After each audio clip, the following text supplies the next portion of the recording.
지나가는 것부터 녹화가 됩니다. 지나가시면 됩니다.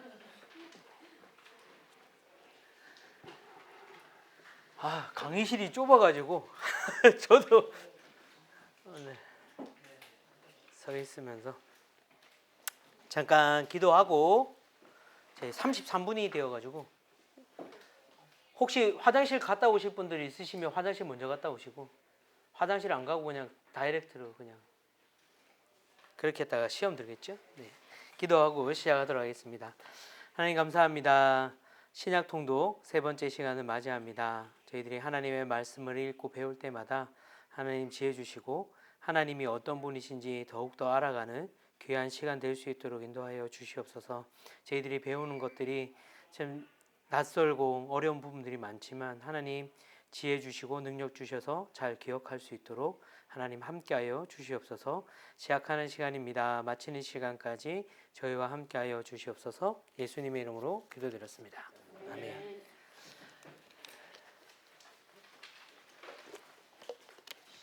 아직 혹시 만두나 찐빵 못 드신 분들 빨리 가져가셔서 마지막 라스트 찬스입니다. 지금 드실 수 있는 마지막 찬스입니다. 그리고 요 순수 배즙은 지민 네 성도님께서 이 배즙을 또 준비해 오셨어요. 저희들 또 감기 이 환절기라고 감기 걸리지 마시라고 그것도 가져가시고 배즙도 가져가시고. 통째로 갖고 가시면 될 것 같아요. 안 가져가셨군요. 네. 예, 여기 남편이.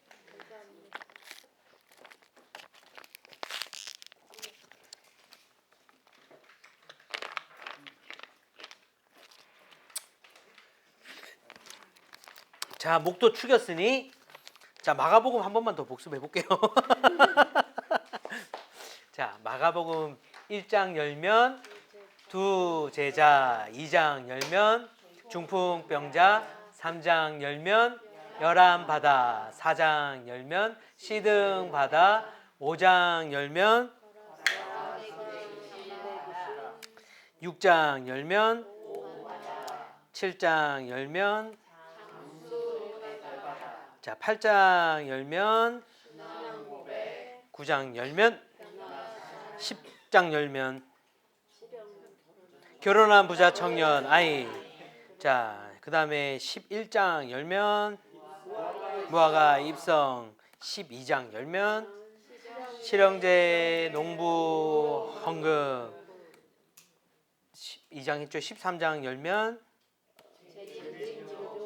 14장 열면 체포, 15장 열면 십자가, 16장 열면 드디어 부활 승천. 네, 요렇게 기억하시면서 하시면 좋을 것 같아요. 똑같습니다. 마태복음도 마찬가지이기 때문에 저희가 마태복음 첫 번째 개요부터 한번 넘어가도록 해보겠습니다. 마태복음은 그 표는 조금 이따 제가 요 다음에 알려드릴 거고요. 자, 개요 밑에 보면 유대인들의 왕으로 오신 메시아 예수를 강조하는 책이 바로 이 마태복음입니다. 유대인들의 왕으로 오신, 네, 왕. 유대인들의 왕으로 오신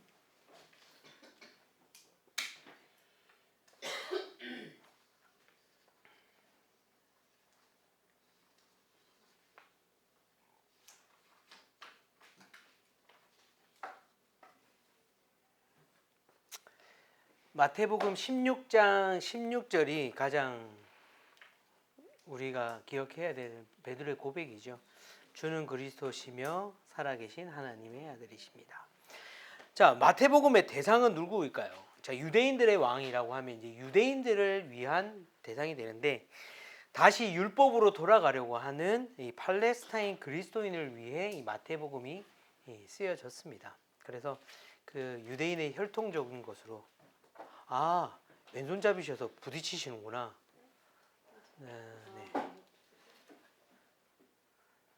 다음번에 저쪽으로 잘 앉으시면 자리를 해드리겠습니다. 기록 목적은 예수님이 구약의 언약 예언된 그 메시아임을 증명하는 게 위함입니다. 제가 그래도 사복음서를 하니까 이런 기본적인 것은 알고 계시면 좋을 것 같습니다. 녹화가 잘 되고 있는지 모르겠네.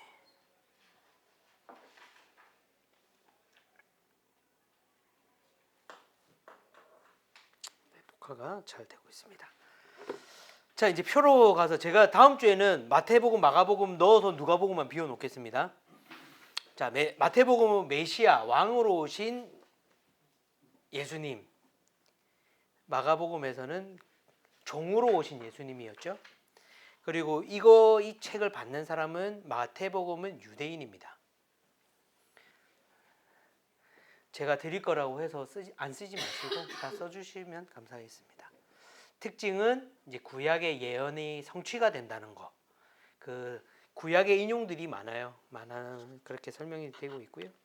주제는 그리스도가 유대인들에게 자기 왕국을 주신다가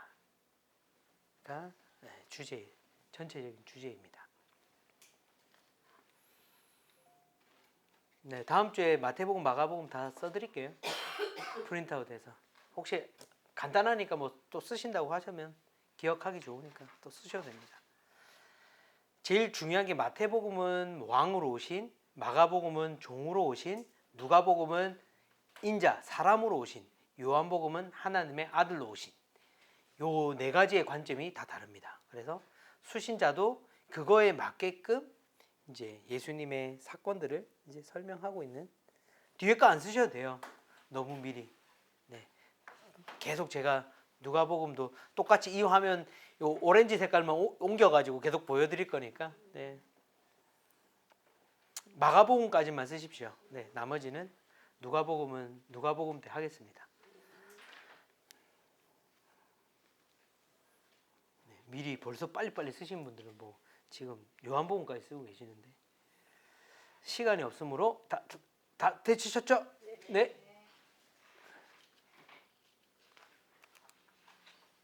안 쓰신 분은 왼다리를 들어주십시오. 네. 자, 오늘 마태복음인데 마태복음 그리는 방법은 거의 똑같아요. 똑같은데 요 가운데 우산 살이 3개가 더 생긴 거예요. 똑같아요. 그림은. 그렇죠? 근데 대신에 그리는 방식이 하나만 약간 달라요. 자, 처음에는 똑같이 위에 올라갑니다. 지붕을 먼저 동그라미 그려주시고 그 다음에 우산대 맨 왼쪽부터 내리는 거예요. 맨 왼쪽, 맨 오른쪽, 가운데. 자, 해볼게요. 왼쪽, 오른쪽, 가운데.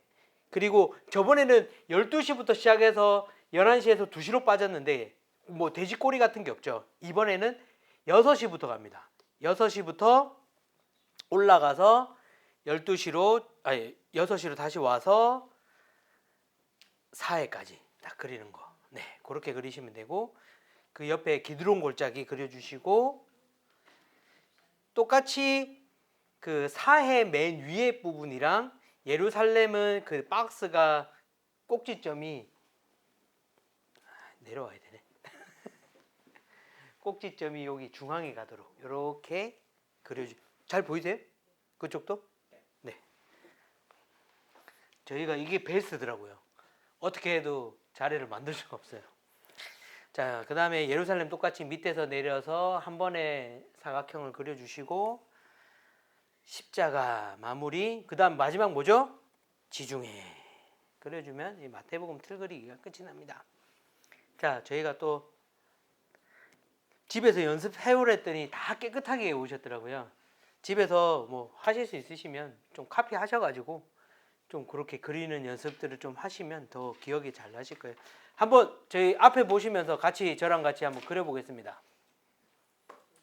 자, 처음에 시작 위에 올라가죠. 지붕 하나 동그라미 하고 내려오고 그 다음에 왼쪽 거 오른쪽 가운데 동그라미 그릴 때는 6시부터 그려서 6시로 내리고 4회 그리고 4회 옆에 기드론 골짜기 4회 윗부분에 이렇게 연장선으로 했을 때 예루살렘은 그 가운데 오도록 그리고 돼지꼬리 그리고 십자가 그리고 지중해 그리고 간단하죠?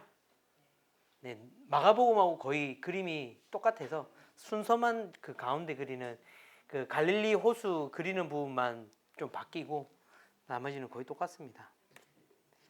자, 별명은 왕자 우산. 자, 요것도 똑같이 지도로 했을 때 요렇게 됩니다. 요렇게 갈릴리 바다 쭉 내려오는 사해 요렇게 되는 부분들입니다. 똑같아요. 똑같습니다. 네, 지도가 똑같습니다. 그 화살이 3개 있는 거는 그 지역이 비슷한데 그 지역을 한 번에 뭉쳐 놓을 수 없어서 그 우산대를 그리면서 거기에 넣게 됩니다. 장수를. 자, 예루살렘 시대의 예루살렘. 이거 나중에 할 건데 제가 빨리 눌러버렸어요. 이걸 할 건 아닌데. 겟세마네 동산에서 저희 실로암 못, 가야바의 집, 최후의 만찬. 이거는 책이 없어요. 제가 드린 교환에 따로 놓고요. 그냥 한번 보시라고 이렇게. 여기 가운데 있는 게 가운데 전만 있는데 삭제가 됐어요. 저기가 성전입니다. 성전. 그 성전 안에 빌라도 관저가 있어요. 뒷뜰에. 네, 그렇게 되어 있다. 혹시 사진 찍으셔야 되면 제가 좀 기다리겠습니다.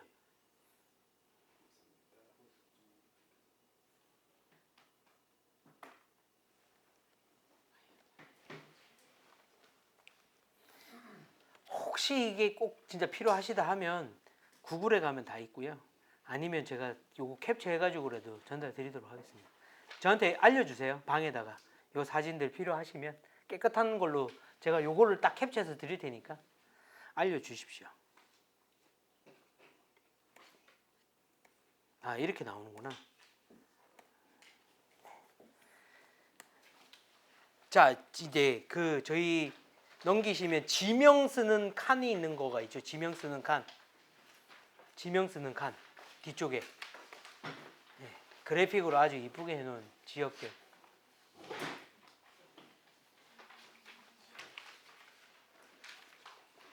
네, 네모칸으로 이쁘게 그림되어 있는. 그래서 웬만하면 그 뭐지? 바인더에다가 넣어서 이렇게 넘기셔야 나중에 이제 헷갈리십니다. 제가 밑에 번호를 안 써놨기 때문에. 네, 그렇게 해서 넣으셔서 넘겨서 보시는 게 조금 더 편하게. 다음 주부터는 제가 번호를 넣을게요. 안 헷갈리시게. 자, 우리 지명을 한번 넣어봅시다. 우리가 알죠? 위에는 변화산, 맨 위에는 변화산.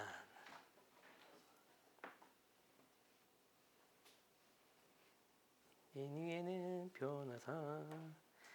자, 그 다음 여기는 가이사랴 빌립보가 가이사랴 빌립보에서 누가 뭐라고 했어요? 누가 뭐라고 했어요? 베드로가 뭐라고 했어요? 신앙 고백을 어떻게 했죠? 잘했죠. 그렇죠. 아주. 주는 그리스도시요 살아계신 하나님의 아들입니다. 그거를 이 가이사랴 빌립보 지방에서 했습니다.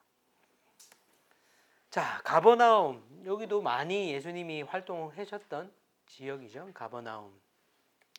그리고 가버나움 왼쪽에 게네사렛이라는 동네입니다. 게네사렛.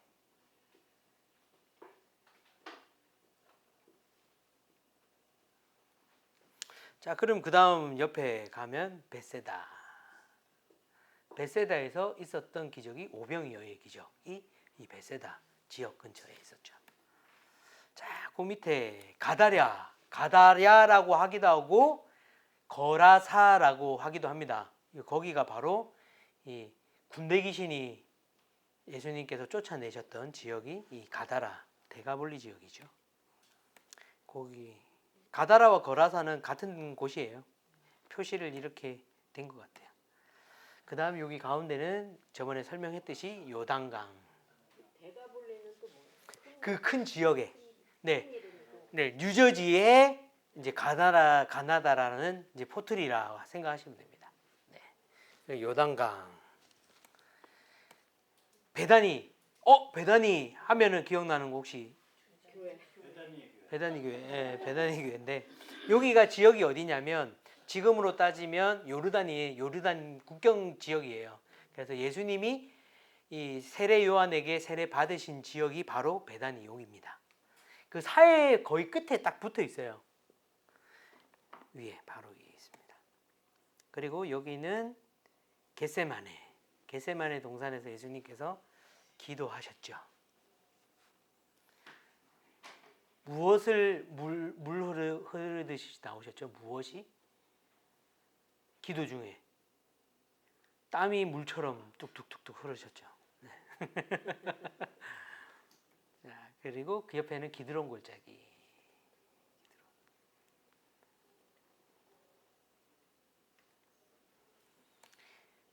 그 옆에는 뭘까요? 베들레헴. 저희들도 다 있죠. 베툴레헴. 아재 개그를 했는데 예수님이 태어나신 것이 베들레헴, 예루살렘 밑쪽에 있습니다. 그 다음에 예루살렘.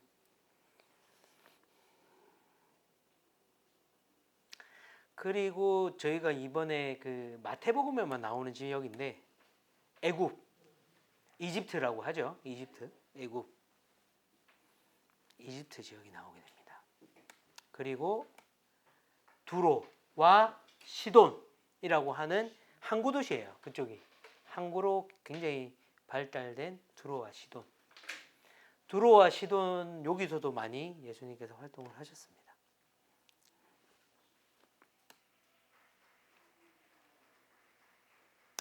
다 쓰셨죠? 자, 이제 번호를 한번 어떻게 번호를 매기는가 한번 번호를 한번 먹어보도록 하겠습니다. 우리 첫 번째 금방 그림 그렸던 첫 번째 장이 있으시죠? 한번 다 따라 그리셨죠? 첫 번째 장에 순서도 잘 기억하셔가지고 순서대로 잘 그리실 수 있도록.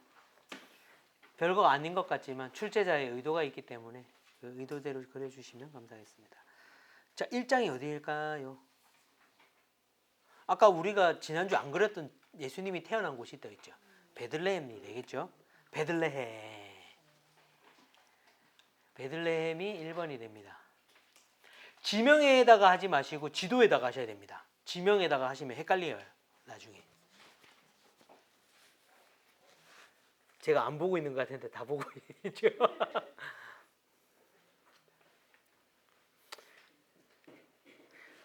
혹시 성경책이 있으시면 성경책을 앞으로 이렇게 쭉 밀어보세요. 앞으로 이렇게 테이블 앞으로. 네, 지금 안 쓸 거라서 성경책 앞으로 밀어 넣으시면 이거 필기하시기 좋으실 것 같아서. 네. 자, 2번은 그럼 어디로 갈까요? 네? 아니, 맞는 것 같아가지고. 애굽으로 갑니다. 애굽. 왜 애굽으로 가는가요? 이 마태복음 많이 읽으신 분은 아실 텐데 왜 애굽으로 갔을까요? 이집트로.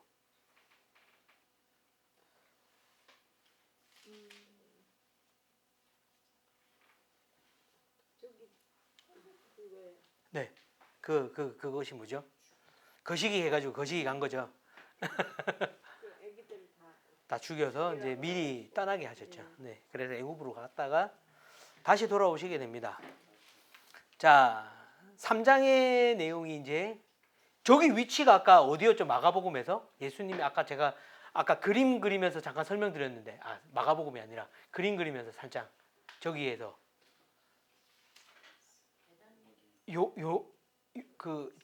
요르단 얘기하면서 제가 뭐라고 얘기했잖아요. 예수님께 세례 받으시는 지역. 네, 그것이 여기 베다니. 3장은 글로 가게 됩니다. 4장은 요단강을 건너와요. 여기가 요단강이 가장 얕은 데는 정말 여기서 한 저 정도 거리밖에 안 돼요. 그래서 요단강 잘못 들어갔다가 국경 넘어갑니다. 자, 5장은 다시 올라가요. 저기 위로 갑니다.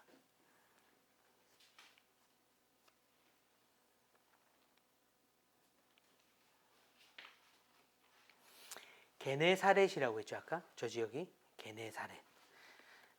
5장, 6장, 7장까지 고기 5장, 6장, 7장 내려옵니다. 우산이 펼쳐진 데서 올라가시면 안 되고 내려오셔야 돼요. 5장, 6장, 7장. 그럼 8장은 가운데 이 갈릴리 호수에서 이제 있은 내용이 8장이 되고요. 9장은 올라갑니다. 내려왔다가 올라가요. 9장, 10장, 11장까지 올라갑니다. 11장까지 갔다가 가버나움에 대한 이야기죠. 여기 가버나움인데 가버나움의 이야기. 그럼 12장은 어떻게 갈까요? 오른쪽 대에서 내려오게 됩니다. 12장, 13장, 14장. 이제 우산에 그냥 아주 빽빽하게 숫자들이 들어가게 됩니다. 자, 그다음 15장 저쪽 끝으로 가요. 저쪽 마가복음의 저쪽 끝이 뭐였죠? 장수 에바다. 네, 그 장면이 마태복음 15장에 나오는지 한번 보겠습니다. 자, 그럼 16장은 예상되는 대로 어디겠죠? 가운데로 가겠죠. 저희 가운데. 신앙 고백했던 베드로의 신앙 고백했던 게 마태복음 16장에 나오는지 한번 보겠습니다.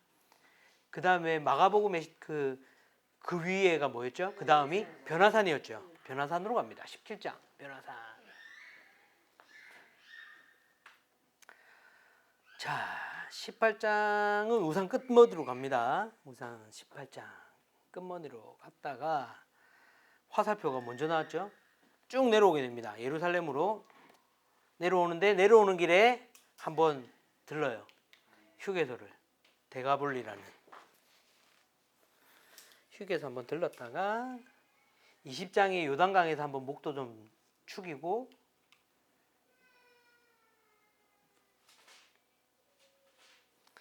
그 다음에 예루살렘 21장. 예루살렘 저기 칸 위에 21이 들어간 이유는 예루살렘이라는 성에 들어가는 거기 때문에 입구에 이렇게 그 선 위에 21장이 있는 겁니다. 네. 이게 다 의미가 있는데 제가 다 기억을 못해서 기억나는 것만 말씀드리도록 하겠습니다. 이게 원래 지도자 과정까지 공부를 해야 되거든요. 근데 지도자 과정까지는 하기에는 코로나와 여러 가지 사건이 있어서 강의가 안 열렸어요. 미주 안에서. 그래서 제가 더 들을 수가 없었어요. 자, 예루살렘 성에서 있었던 22장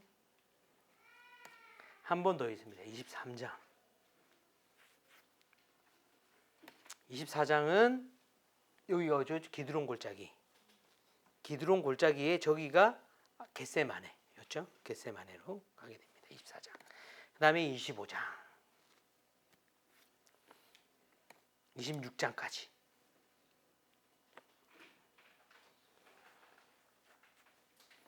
요 컬러에 대해서 잠깐 제가 찾아봤는데 그 성경적인 내용들이나 이제 묶어야 될 것들이 이렇게 묶여 있는 것 같더라고요.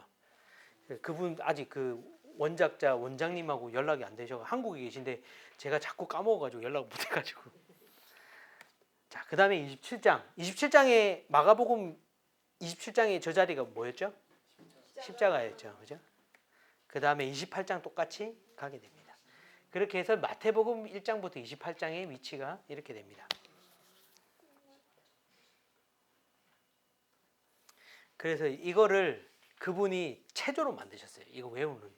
워낙 순서가 많으니까 이 창세기부터 창세기는 요렇게 왔다가 여기서 훑어서 올라가서 이렇게 막 이렇게 내려오거든요. 그러니까 그걸 외울 수가 없잖아요. 그래서 율동으로 이렇게 행위예술 하듯이 이렇게 내려오게 됩니다. 그래서 마가복음은 이제 보면 저희가 이렇게 보면은 1장, 2장, 3장, 4장, 5장, 6장, 7장, 8장, 9장, 10장, 11장, 12장, 13장, 14장, 15장, 16장, 17장 꺾어서 18장, 19장, 23장, 26장, 7, 8 이런 식으로 하셔도 외울 수 있다. 그런 것들을 이렇게 그런 운동 이 그림도 있어요. 이렇게 해야 된다고. 저는 그것까지 못 따라하겠어요. 이제. 한번 해볼까요? 1장이 어디죠? 맨 밑에 예루살렘 밑에. 그러면 애굽. 2장, 3장은 요단 동편인 베다니 그 사해 위에 3장. 그 바로 건너와서 요단강 건너서 4장. 자, 5장은 올라가죠. 올라가서 5장, 6장, 7장, 8장. 그 다음에 9장, 10장, 11장, 12, 13, 14. 15, 16, 17, 18, 19, 20 요단강 애들 휴지. 예루살렘 21장, 22장, 23장. 기드론 골짜기 24, 25, 26. 그 다음에 십자가 27, 28. 천천히 공부하시면 됩니다. 자, 오늘 조금 다른 방식으로 해볼게요. 성경을 하기 전에 제목을 빨리 쓰고 저희가 제목 보면서 성경을 저희가 필요한 절수를 체크하면서 그렇게 좀 넘어가도록 하겠습니다. 같이 하실 수 있을 것 같기도 하고, 그죠? 같이 할까요? 조금이라도 시간을 줄이면서 체하지 않게 천천히 드세요. 제 마음이 급해가지고 이 마태복음이 그냥 레귤러를 읽으면 2시간 50분을 읽어야 되거든요. 그러다 보니까 마음이 좀 급해요. 자, 1장은 제목이 족보탄생입니다. 족보탄생. 이제 신약 통독을 하려고 딱 마태복음 열면은 바로 잡니다. 왜냐? 누가 누구를 낳고 누구의 자손이며 누구의까지 14대며 이렇게 하면서 졸립니다. 그 족보를 이야기하는 이유는 뭐냐면 예수님이 이런 다윗의 혈통으로 이어진 혈통이다라는 것을 왕의 혈통으로 왔다는 것을 알려주기 위해서 1장에 이 족보 내용이 나오는 거예요. 그래서 이 족보 탄생과 예수님의 그 탄생의 이야기가 있는 게 1장의 내용입니다. 자, 1장의 중요한 절은 1장 1절 표시도 같이 하면서 같이 넘어가도록 하겠습니다. 번호에다가 써놓으시는 게 제일 좋아요. 번호에다가 옆에다가 작게라도 1장에다가 족보탄생 이렇게 얘처럼 같이 써놓으셔야 정확하게 기억하실 수 있습니다. 자, 1장은 1절과 23절. 23절이 참 중요하죠. 처녀가 잉태하여 아들을 낳을 것이요 그를 임마누엘이라 부를 것이다. 임마누엘이란 하나님께서 우리와 함께 하신다는 뜻입니다. 자, 마지막 절에 보면 이 마리아가 아기 낳기 전에 그 천사가 나타나서 아이의 이름을 예수라라고 해라고 했던 것을 기억하고 아이를 낳자마자 예수라고 이름 짓게 됩니다. 자, 2장 애굽으로 가는데 동애굽입니다. 동애굽.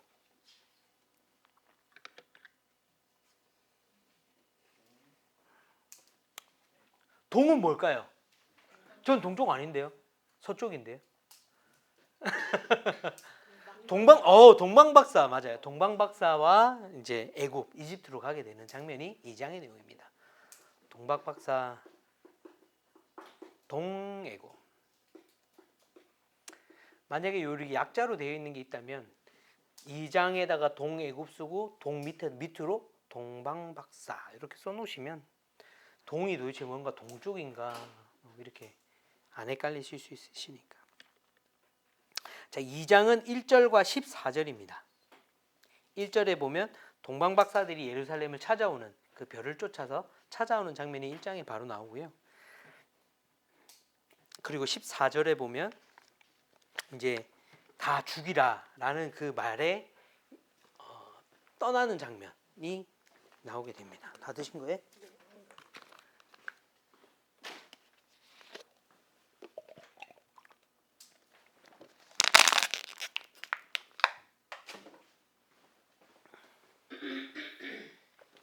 이거 할 때는 기억나죠? 이 내용들이. 신기합니다. 왜 집에 가면 기억이 안 날까요? 자, 3장 넘어가면 저희가 뭐라고 했죠?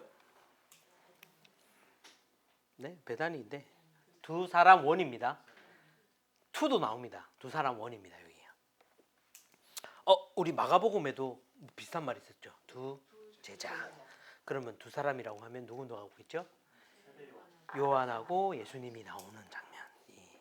세례를 받으시는 그 장면이 나오는 게 3장인데 3장은 13절 하나입니다. 13절 하나만 체크해 주시면 됩니다. 성경에 바로 체크해 주시면 더 좋을 것 같아요. 보실 때마다 그거를 기억하시면서 하실 수 있으니까 1장은 1절과 23절, 2장은 1절과 14절.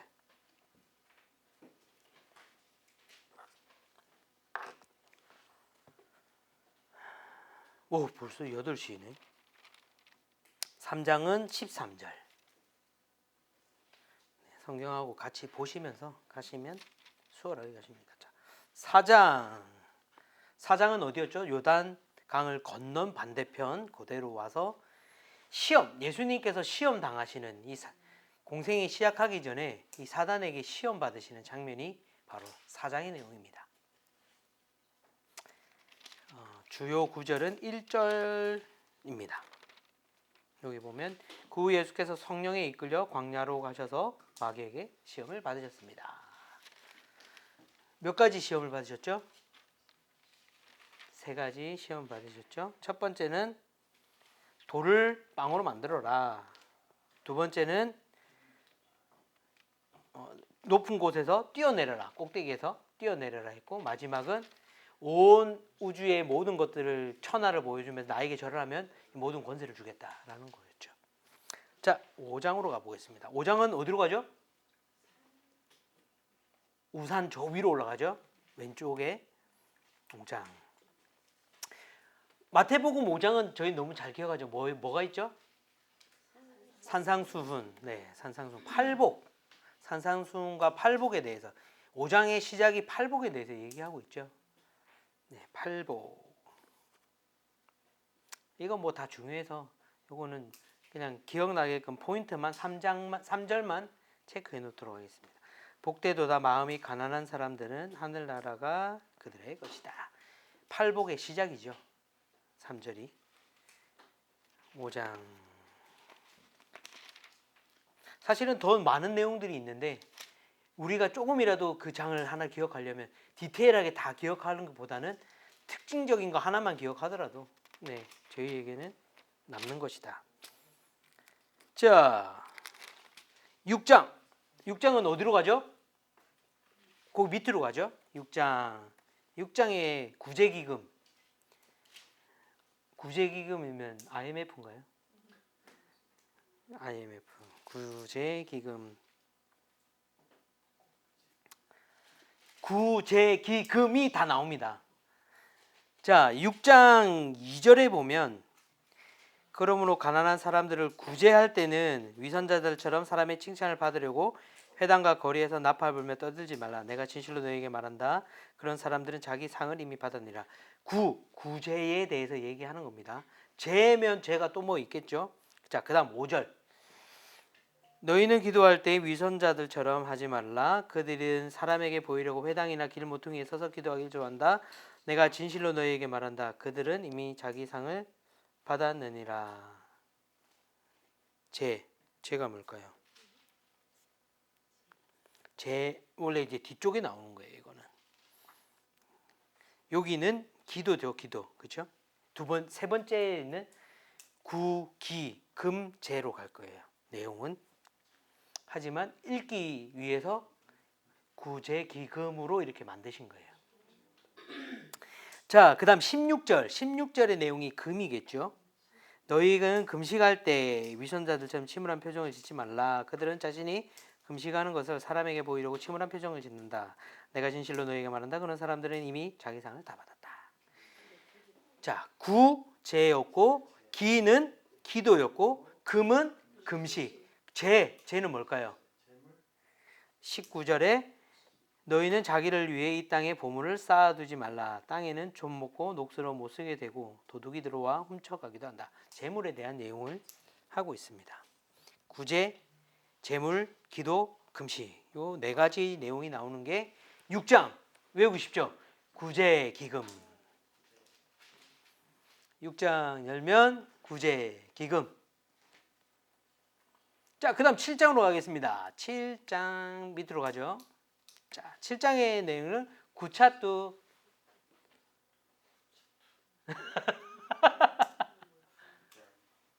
구차뚜가 뭘까요? 이거 맞추시면 오늘 퇴장식 조기조퇴 시켜드리겠습니다. 아니 다 보시고 하신 것 같아서 안 되겠네요. 자, 7장 제가 제가 6장 얘기했죠. 6장은 2절, 5절, 16절, 19절. 자, 여기서 중요한 게 하나 있는데 33절. 요거는 좀 다르게 체크해 놓으시면 너희는 먼저 그 나라와 그 의를 구하라. 그러면 이 모든 것도 너희에게 더해 주실 것이다. 라는 그 구절이 6장 33절입니다. 구해야 되는데 우리가 하나님 내가 필요한 자동차를 주십시오, 집을 주십시오를 먼저 기도하는 것이 아니라 우리가 먼저 구해야 할 것은 하나님의 나라와 의를 구할 때에 하나님이 그 나라와 의를 위한 일들을 하실 때에 만약에 필요한 것이라면 우리에게 허락해 주신다는 거예요. 그러니까 물론 우리의 기도가 그걸로 해서 응답이 주시긴 하지만 실질적으로는 우리가 어떤 목적으로 기도해야 되는지 정확하게 나오는 구절이 33절이라고 할 수 있습니다. 자, 7장 9차투였죠. 아까 얘기하신 것처럼 7장 7절에 보면 구하라 그러면 너희에게 주실 것이다. 찾으라 그러면 너희가 찾을 것이다. 문을 두드리라 그러면 너희에게 문이 열릴 것이다. 9차투 구하라 찾으라 두드리라. 9차투. 자, 예레미야 33장 3절에 보면 너는 내게 부르짖으라 내가 내게 응답하겠고 내가 내게 알지 못하는 크고 은밀한 일을 내게 보이리라. 네, 그 구절이 요거랑 비슷한 구절이죠. 7장 33절. 아니, 7장 33절이래. 7장 7절. 자, 8장 이 호수로 가는데 8장은 뭘까요? 봅시다. 백부장. 점이 있으면 저게 이어지는 말이 아니라는 것을 이제 캐치하셔야 돼요. 백부장과 장에 뭔가가 나온다는 얘기예요. 자, 8장 보겠습니다. 8장 5절. 8장 5절에 보면 예수께서 가버나움에 들어가셨을 때 한 백부장이 예수님께 와서 도움을 청했습니다. 종이 병에 걸려서 죽어가고 있는데 예수님한테 고쳐달라고 하는 장면이 바로 이 장면입니다. 내가 가서 고쳐주겠다 했는데 백부장이 뭐라고 얘기합니까? 모실 자격이 없습니다. 그 이어서 보면 말씀만 하십시오. 말씀만 해도 종이 낫겠습니다. 믿음 좋은 백부장의 이야기가 나오는 것이죠. 자, 14절. 14절에 보면 예수께서 베드로의 집으로 들어가셔서 베드로의 장모가 열병으로 앓아누운 것을 보셨습니다. 장모입니다. 장모. 백부장과 장모의 이야기가 바로 이 8장의 내용입니다. 그래서 5절과 14절. 기가 차죠. 제목이. 자, 그 다음 9장으로 올라가겠습니다. 5, 6, 7, 8, 90, 10 아니 90, 11까지 올라가게 됩니다. 9장 열면 혈루증 여자. 우리말 성경에는 혈루병 여자라고 나오죠. 9장에 보면 여기도 중풍병자가 나와요. 사실은 중풍병자의 고침도 나오지만 마태 부르는 것도 나오고 하지만 이 혈루병 여인, 죽은 소녀와 혈루병 여인에 대한 내용으로 기억하시면 좋을 것 같아요. 12년 동안 혈루병을 앓았던 그 여인을 예수님의 저 옷자락만 만져도 내가 나을 거다 이런 마음에 그 엄청난 인원을 뿌리치고 옷자락을 만졌더니 아니나 다를까 그 믿음대로 이루어지는 장면. 9장은 혈루증 여인 여자. 자, 10장 20절이라고 안 했나요? 죄송합니다. 20절. 9장 20절.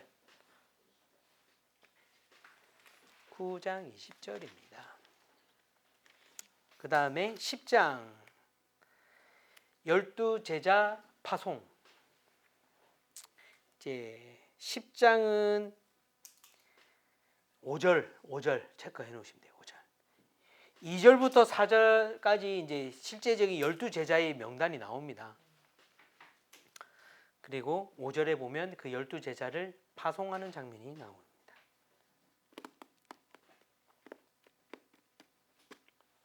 사실은 예수님이 이때 제자들에게 권능을 주셨어요. 치료도 하게끔 하고 귀신을 쫓을 수 있는 권능을 주셨어요. 자, 10장이었고 11장 올라가겠습니다. 두 사람 투. 여기도 똑같이 세례 요한과 예수님이 나옵니다. 이때 세례 요한은 붙잡히게 되어 있어요. 붙잡혀가지고 지금 감옥에 있는 상황입니다. 자, 그래서 2절과 3절인데요. 11장 2절과 3절. 요한이 감옥에서 그리스도께서 하신 일에 대해 듣고 자신의 제자들을 보내 예수께 물었습니다. 오실 그분이 바로 선생님이십니까? 아니면 저희가 다른 사람을 기다려야 합니까? 라고 물어보게 됩니다. 11장 2절과 3절. 두 사람 투. 자, 여기에 또 중요한 말이에요. 11장 28절. 11장 28절. 수고하고 무거운 짐 자들아, 자 내게로 오라. 내가 너를 쉬게 하리라. 그 말이 11장 28절에 나옵니다. 1128 옛날에 누가 막 인투는 2장 28절이잖아요. 14장 28절인가? 이거 수고하고 나 이거 어디서 마크 목사님 몇 번 얘기하셨는데 기억이 안 나네요. 네, 12장 가겠습니다. 12장은 다시 저쪽 맨 끝에 우산 화살에서 내려오죠. 12장 밀밭 안식일. 이 제자들이 안식일 날 배가 고파 가지고 밀밭에서 밀을 이렇게 비비는 노동을 합니다. 그 노동하는 것을 보고 이 바리새인들이 안식일날, 거룩한 안식일날 일했다고 핀잔을 주죠. 그때 예수님께서 누구를 비유하면서 얘기를 하시나요?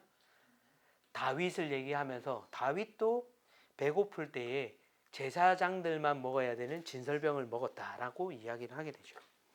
자, 12장은 그래서 1절, 2절, 그리고 8절. 1절, 2절, 8절입니다. 12장. 1절, 2절, 8절. 이렇게만 해도 성경을 다 읽은 것 같지 않아요? 그런 착각을 주게 됩니다. 12장 1절, 2절, 8절. 자, 13장은 어디로 갔죠? 밑으로 갔죠? 13장 천국 비유장입니다. 천국에 대해서 비유로 예수님께서 말씀하시는 곳이 이 13장입니다. 야, 여긴 진짜 공부 잘하는 스타일인가 보네요. 볼펜별로 색깔별로 다 다르게 해서 컬러풀하게 공부하는. 항상 저 친구들을 따라하다가 망하죠. 이 컬러랑 저 컬러랑 섞여가지고.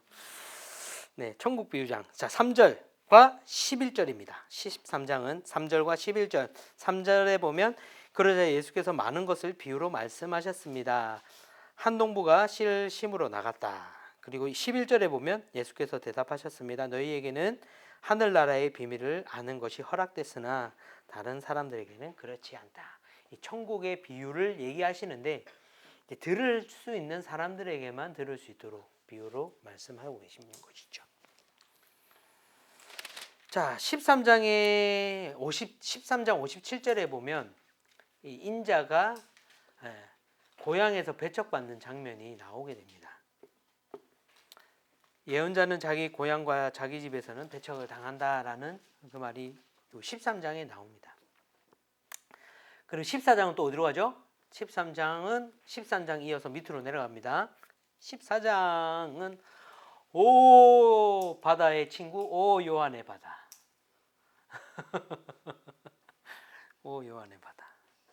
위치가 좀 비슷비슷하잖아요. 마가복음하고 대략적으로 위치에 있었던 사건들이기 때문에 비슷비슷하게 가게 됩니다. 오바다도 그 우산 살대 위에 그 살대가 없는 동그라미 위에 있었는데 똑같은 곳에 있습니다. 오 요한의 바다. 14장 10절. 헤롯은 사람을 보내어 감옥에서 요한의 목을 베겠습니다. 이 잔치상에 기분 좋은 이 헤롯이 딸에게 뭐 줄까? 내가 나라의 절반이라도 달라고 하면 주겠다 했더니 그 엄마가 그 악한 마음을 품어가지고 그 맨날 옳은 말만 하는 이 세례 요한을 죽여야겠다 이참에. 세례 요한의 머리를 쟁반에 담아달라 해라 했더니 모든 거기에 많은 이제 지휘자들이 그 지위 있는 사람들이 있었기 때문에 이 헤롯이 자기가 했던 말이었기 때문에 이 주워 담을 수가 없었던 거죠. 그래서 어쩔 수 없이 왜냐하면 헤롯은 이 요한을 좋아했어요. 바른 말도 하긴 했지만 좋아하는 말도 했고 뭔가 도움이 되는 말들을 많이 했기 때문에 헤롯은 이 요한을 죽일 마음이 전혀 없었어요. 그랬는데 그 헤로디아의 딸의 그 생일날에 그 흥분한 나머지 그렇게 사건이 벌어지게 되었습니다. 그리고 19절 예수께서는 사람들에게 풀밭에 앉으라고 말씀하시고 빵 5개와 물고기 2마리를 들고 하늘을 우러러 감사기도를 드린 후 빵을 뜬 오병이어의 기적이 여기 나옵니다. 그래서 오는 오병이어 요한은 요한의 죽음 요한의 죽음 바다가 있어야겠죠. 25절 무리를 걸으시는 오바다하고 똑같죠. 오바다 마가복음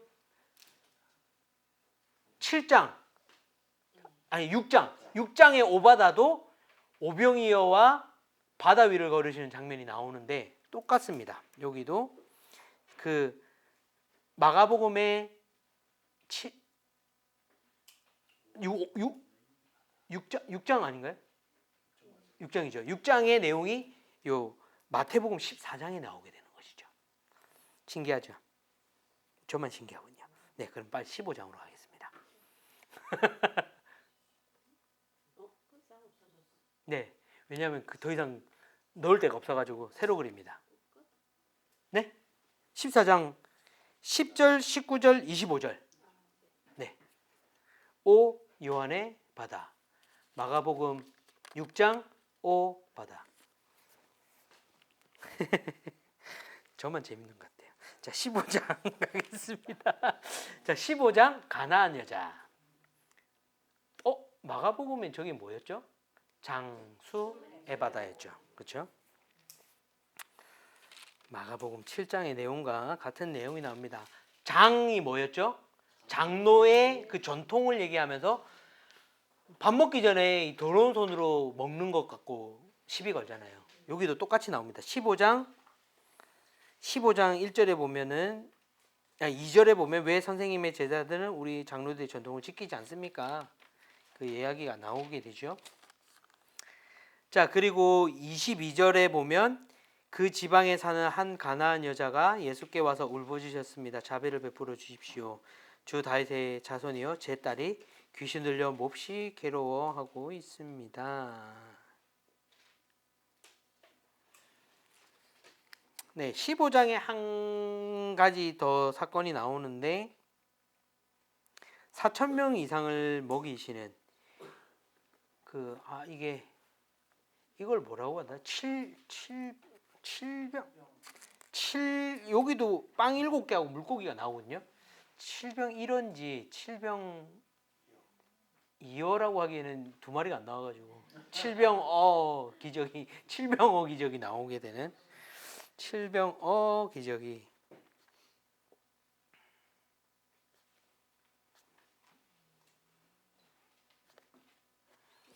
자, 그 다음에 16장은 어디였죠 아까? 우산의 꼭대기 동그라미 안에 가이사랴 빌립보 맞습니다. 신앙 고백 똑같아요. 마가복음 8장과 똑같은 내용입니다. 신앙 고백 15절에 보면 그러면 너희는 나를 누구라 하느냐 예수께서 물으셨습니다. 16절 시몬 베드로가 대답했습니다. 주는 그리스도시며 살아계신 하나님의 아들이십니다. 여기에 중요한 게 있어요. 포인트 하나.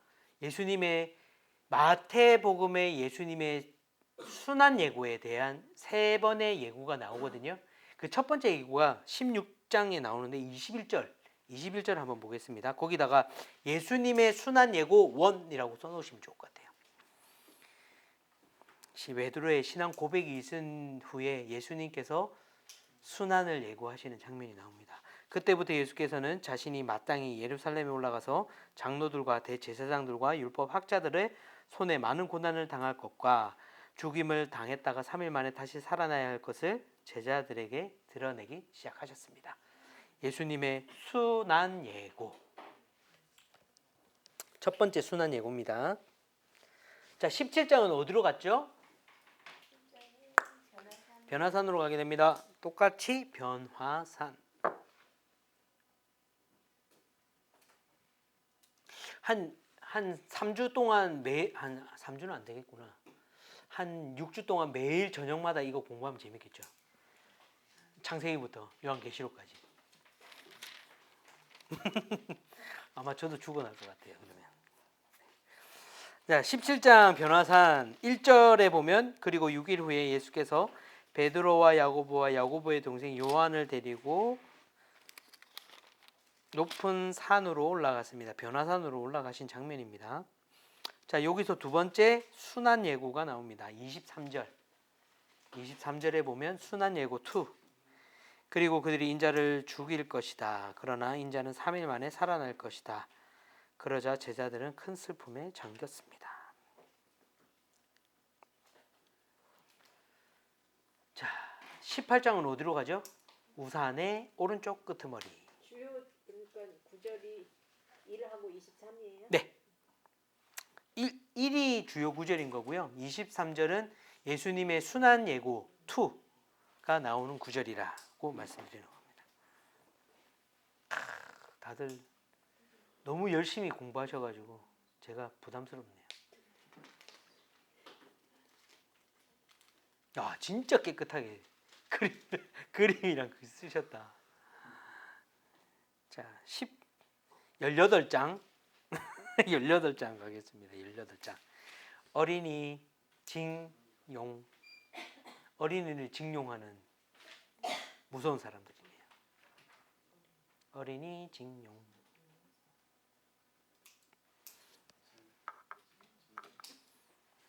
자, 여기는 3절, 15절, 22절. 3절, 15절, 22절. 자, 3절에 보면 말씀하셨습니다. 내가 진실로 너희에게 말한다. 너희가 변화되 어린아이들처럼 되지 않으면 결코 하늘 나라에 들어갈 수 없을 것이다. 어린이와 같은 우리가 순수한 마음으로 하나님께 나아가지 않으면 천국에 갈 수 없음을 예수님께서 말씀하시는 장면이죠. 자, 그리고 15절. 만일 내 형제가 내게 죄를 짓거든 가서 단둘이 있는 자리에서 잘못을 지적해 주어라. 그가 내 말을 들으면 너는 내 형제를 얻는 것이다. 그러면 뭘까요?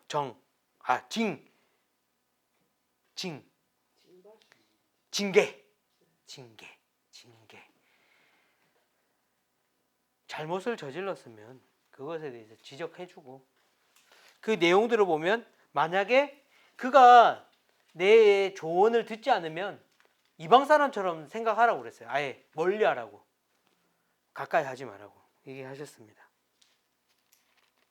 이게 이제 조건이 있겠죠. 정말 우리가 하나님 마음에 맞게 했을 때, 그 사람이 거기에 맞지 않았을 때에는 그렇고, 내 개인적으로 감정에 저 자식 마음에 안 드네, 한마디 해야겠다 이렇게 불러가지고 야 너 이렇게 하면 안 돼, 이렇게 하는 것은 안 된다는 거죠. 자, 22절. 예수께서 대답하셨습니다. 내가 너희에게 말한다. 7번만 아니라 70번씩 7번이라도 용서해야 된다. 어린이 징용의 용은 용서입니다. 어린아이와 같이 징계를 하면 안 되는데 어린아이 같이 우리는 되어야 되고, 그리고 다른 사람이 잘못이 있으면 징계를 할 줄 알아야 되고, 또 다른 사람이 나에게 잘못했다면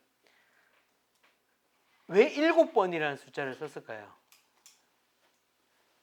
이스라엘 백성들은 완전수 7번에 7번, 49번. 그래서 이제 49년째 되면은 희년이 되고 50년 때는 모든 걸 돌리는 희년이 오는 거, 이제 그런 것을 더 넘어서 70번이라도 7번을 해야 된다. 엄청나게 그만큼 용서하면 살아야 된다.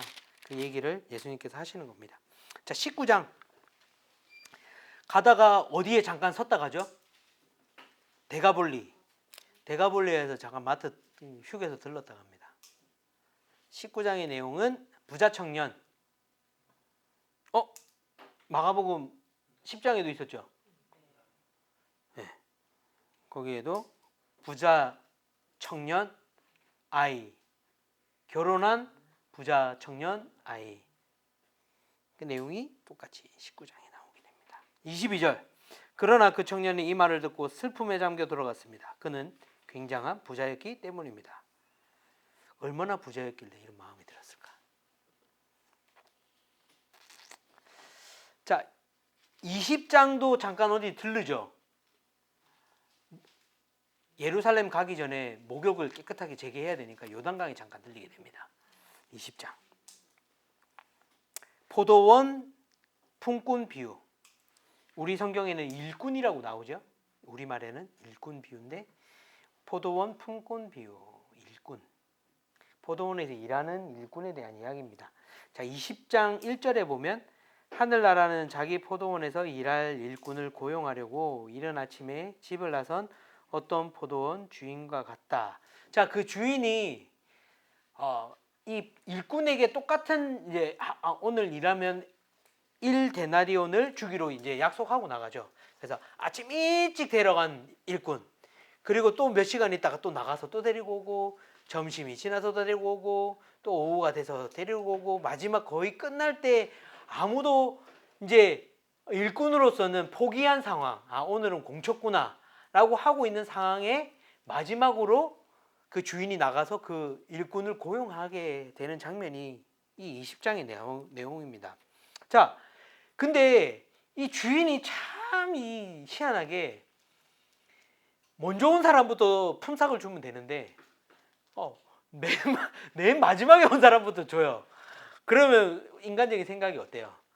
저 사람이 저만큼 받았어? 나는 더 일했으니까 더 주겠지 라는 생각으로 기다리다 보는데 계속 똑같은 원 데나리온을 줍니다. 왜냐? 주인이 처음부터 고용할 때 원 데나리온을 주겠다라고 했기 때문에 거기에 맞는 값을 지불하시는 거죠. 이제 그런 부분들에서 그런 건 남하고 비교하지 말라는 건가요? 아니면 우리가 먼저 믿은 자와 나중 믿은 자에 대한 비유들이 또 있잖아요.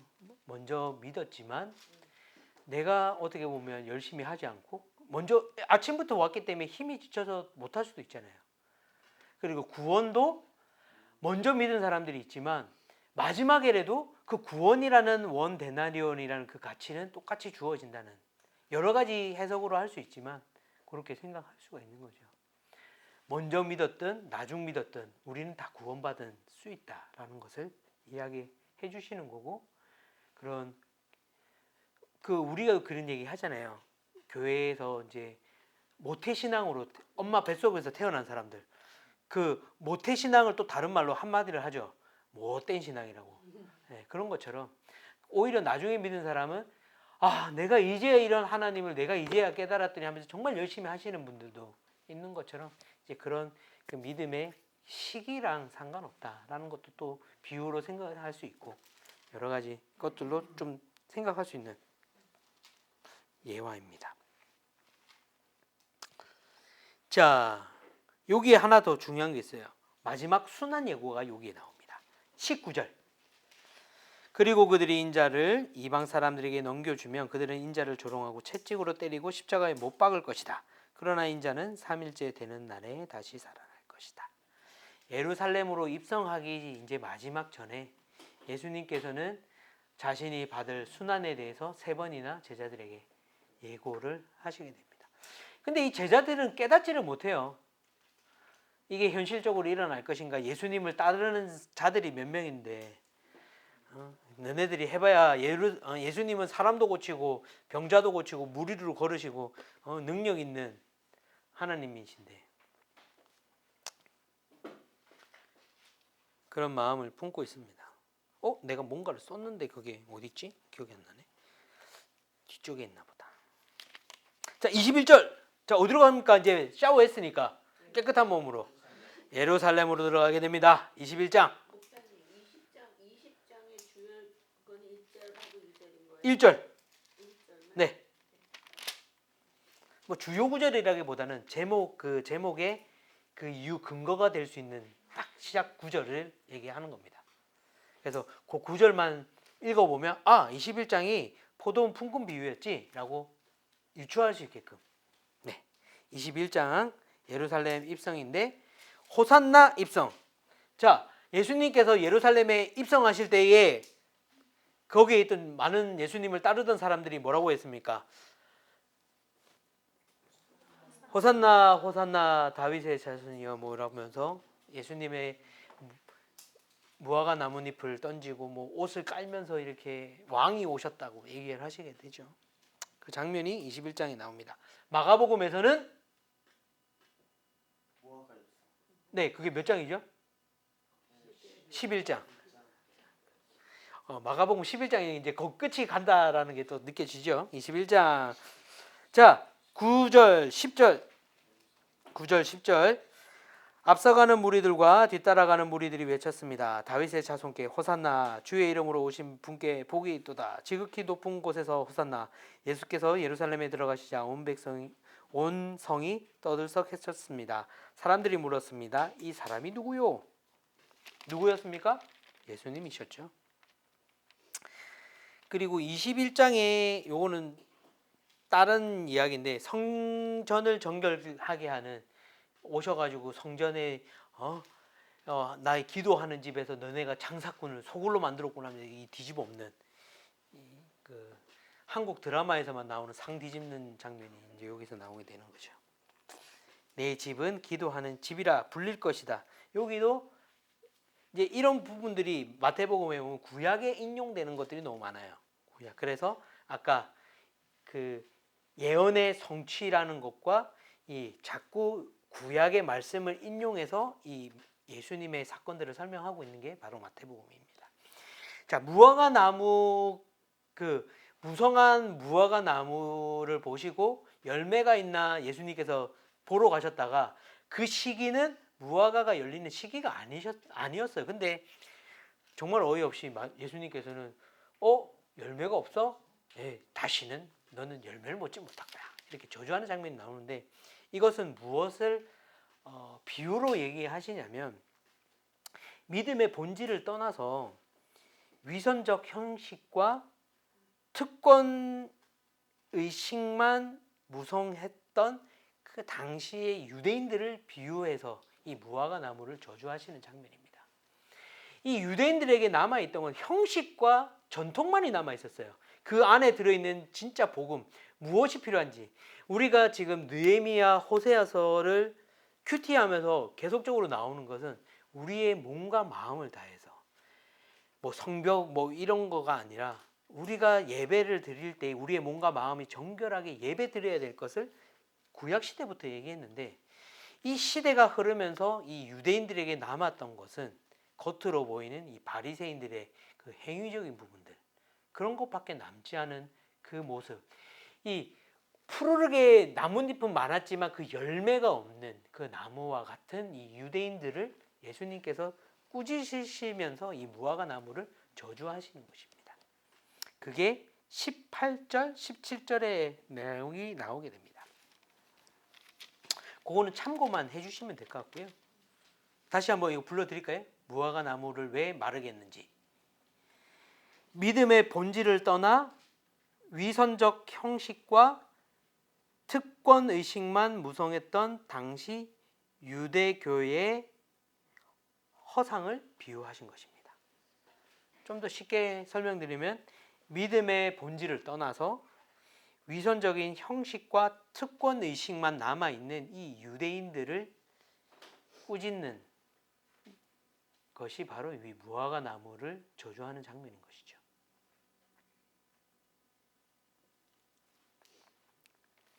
자, 21장 넘어가고요.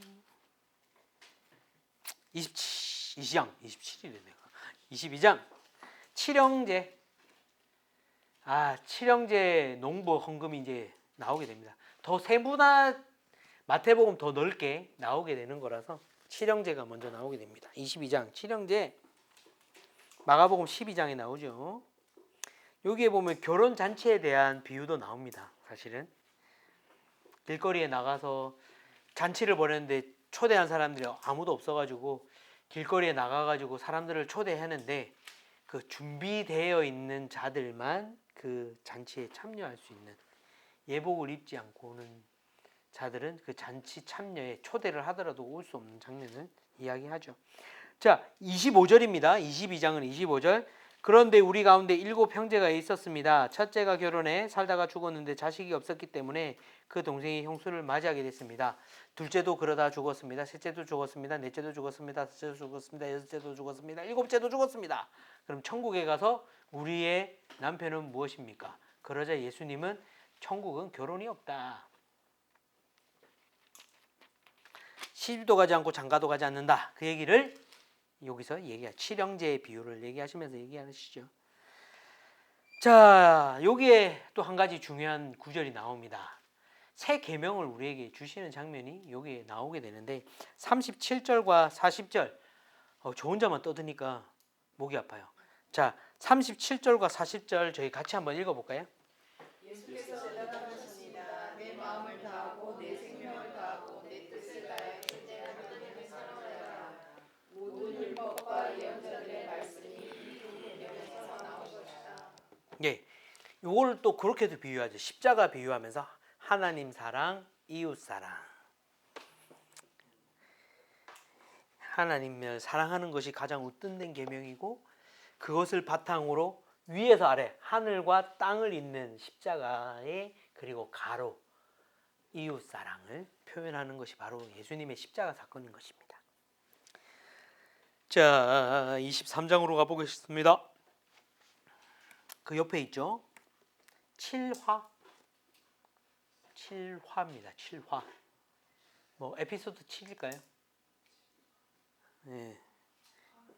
여기는 앵그리버드가 나옵니다. 앵그리버드. 예수님께서 비유로 얘기하시는데 7번의 화를 내시는 장면이 나옵니다. 7화. 자, 13절, 15절, 16절, 23절, 25절, 27절, 29절. 자, 13절, 15절, 16절, 23절, 25절, 27절, 29절.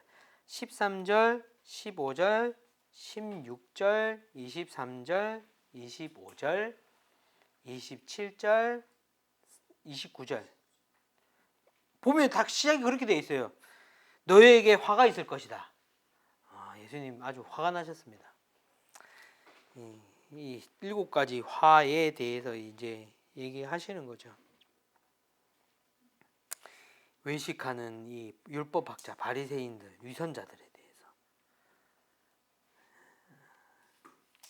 아까 무화과를 마르게 더 이상 열매가 없을 것이다 저주했던 좀 더 디테일한 버전이 23장에 나오는 거죠. 자, 24장으로 가보겠습니다. 24장은 기드론 골짜기 겟세마네 동산으로 장면이 전환이 됩니다.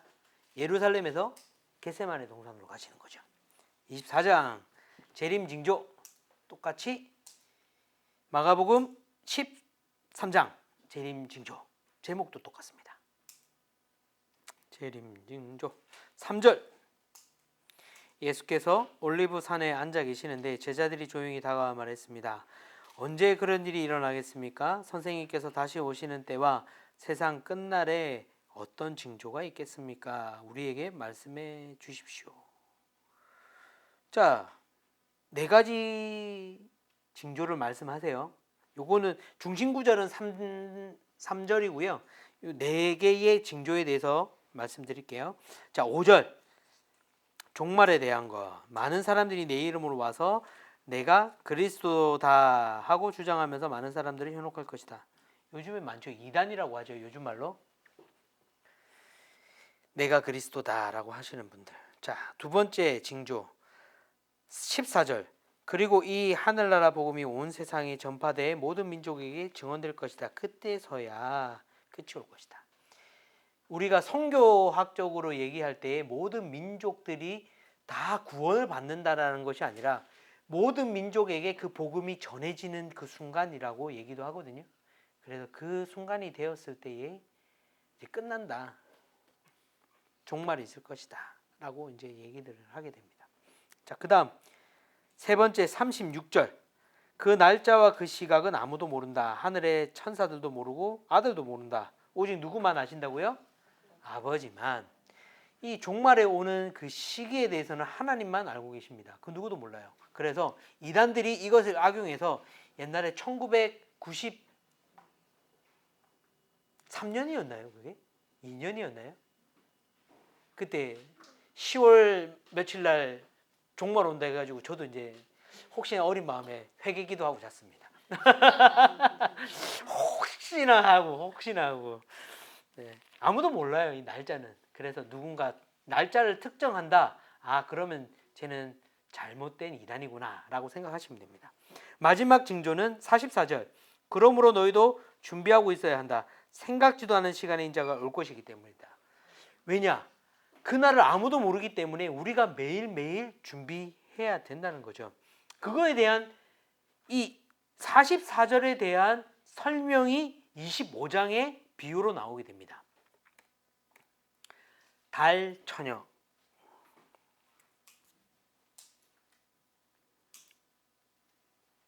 달 처녀는 뭘까요? 달에 있는 처녀인가요? 자, 먼저 처녀에 대한 열처녀 비유가 나오는데 25장 1절. 그때 하늘나라는 등불을 들고 신랑을 맞이하러 나간 10명의 처녀와 같을 것이다. 자, 슬기로운 5 여인은 등불을 미리 충분히 준비하죠. 왜냐? 신랑이 언제 올지 모르기 때문에. 근데 어리석은 5 처녀는 곧 오겠지. 내가 가진 기름 안에 오겠지 했는데 졸다가 신랑이 온다라고 했는데 기름이 떨어져가지고 좀 나눠줄 수 없냐고 했을 때 너네가 알아서 구해라고 했을 때 신랑이 당도하고 문이 닫혀버리게 되는 장면입니다. 그거와 마찬가지로 아까 44절이 이제 그거 된다고 했던 것처럼 44절에 준비가 되어 있어야 된다는 거예요. 우리가 신앙적인 부분에 있어서. 그래서 매일매일 내가 살아가는 그 순간순간을 마지막 순간인 것처럼 우리의 생사는 누가 보장되어 있는 게 아니죠. 아침에 인사했다가 저녁에 볼 수 없는 또 있는 사건들이 발생하는 게 우리의 인생입니다. 뭐 교통사고라든지 천재지변이라든지 그런 일들이 너무나도 많이 생기게 되죠.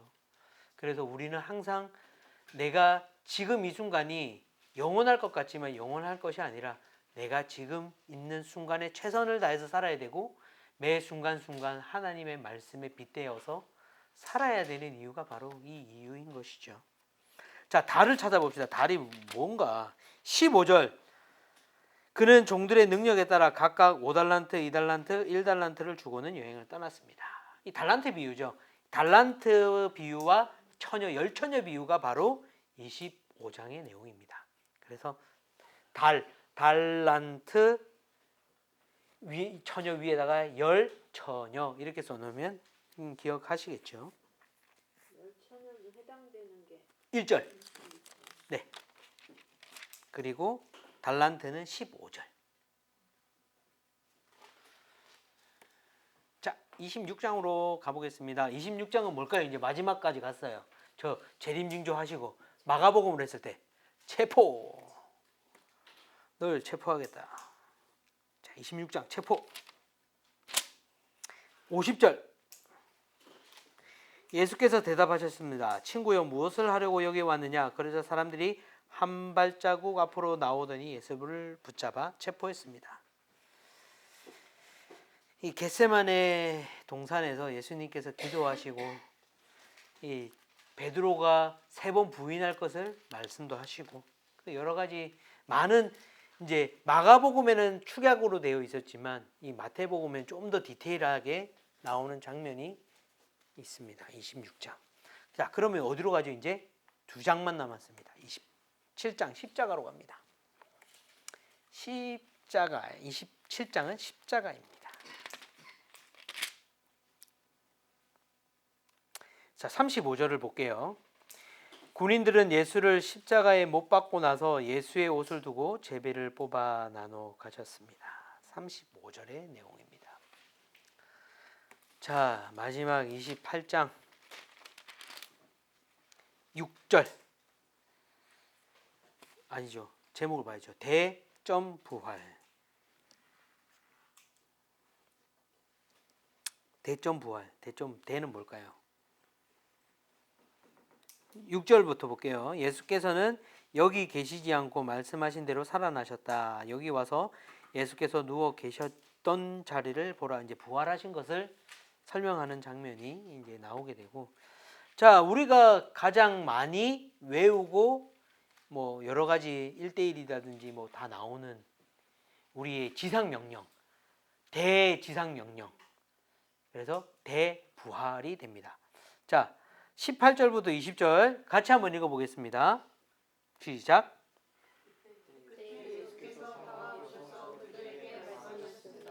하늘과 땅의 모든 권세가 내게 주어졌다.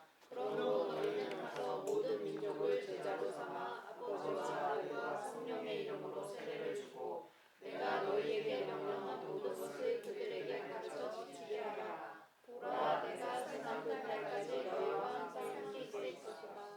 네, 아멘. 우리의 마지막 대지상 명령입니다. 예수님께서 승천하시면서 우리에게 주신 명령인 것이죠.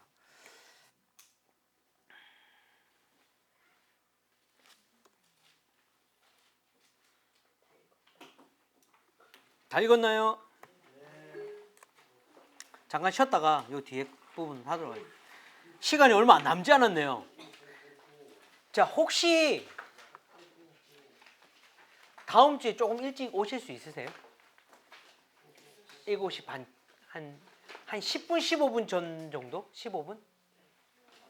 아니, 모든 시간, 앞으로의 모든 시간. 한 15분 정도. 왜냐면 일단은 첫 번째로는 주차하기가 쉬워져요. 주차하기가 쉬워지고, 일찍 오시면 15분 일찍 끝나게 됩니다. 아니면 15분 더 할 수도 있고. 아무튼 잠깐 쉬었다가, 한 2, 3분만 쉬었다가 빨리 다음 거로 넘어가도록 하겠습니다.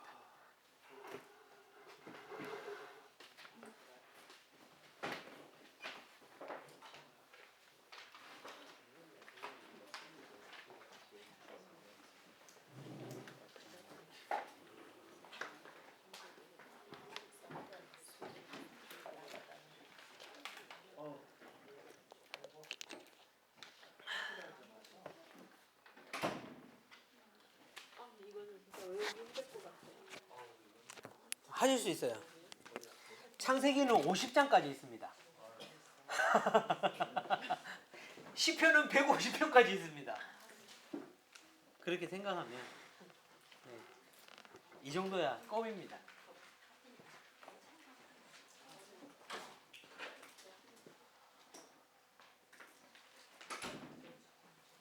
피곤하시죠? 찾으세요?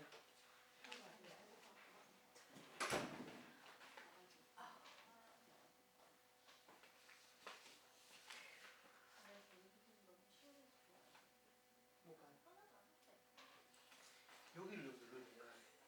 손바닥 가운데. 여기.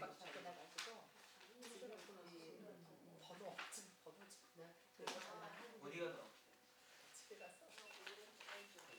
그럼 거기를 누르세요. 거기를 누르고 계속 이렇게 만져주세요.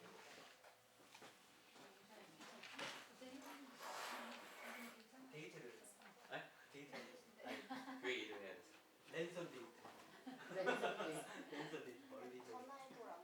아,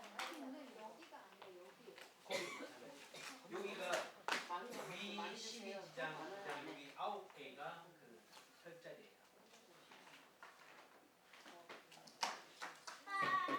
여기 걸렸다고 가지고 우리 넘어가.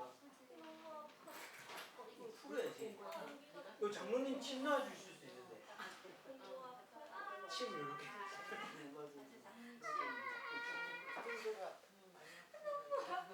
이렇게 해서 빨리 풀어야 돼.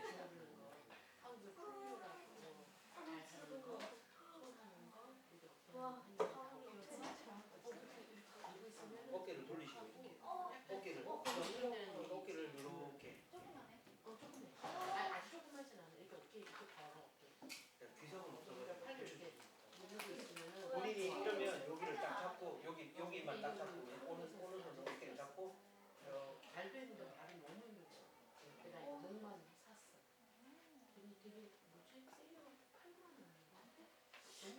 쉬는 시간을 드리면 너무 많은 시간을 쉬셔가지고 바쁜데.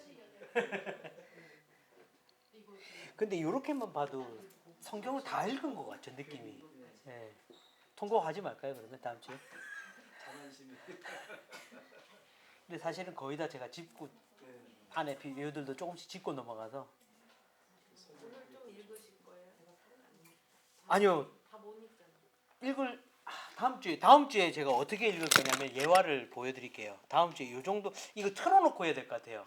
시간이 이걸로 그냥 읽으면 한 2시간 50분이 돼요. 그래서 1.5배속으로 하면 좀 빨리 되거든요. 그럼 일찍 집에 가실 수 있으니까 대신에 요 속도를 따라오셔야 됩니다. 마태복음 1장. 아브라함의 자손이며 다윗의 자손인 예수 그리스도의 족보입니다. 아브라함은 이삭을 낳고 이삭은 야곱을 낳고 네, 야곱은 이 정도. 유다와 그의 형제들을 낳고 유다는 다말에게서 베레스와 세라를 낳고 베레스는 요 정도 해야 1시간 반 안에 끝납니다. 누가복음이 더 길거든요. 누가복음은 이렇게 해도 거의 2시간에 꽉 차게 될 예정이라.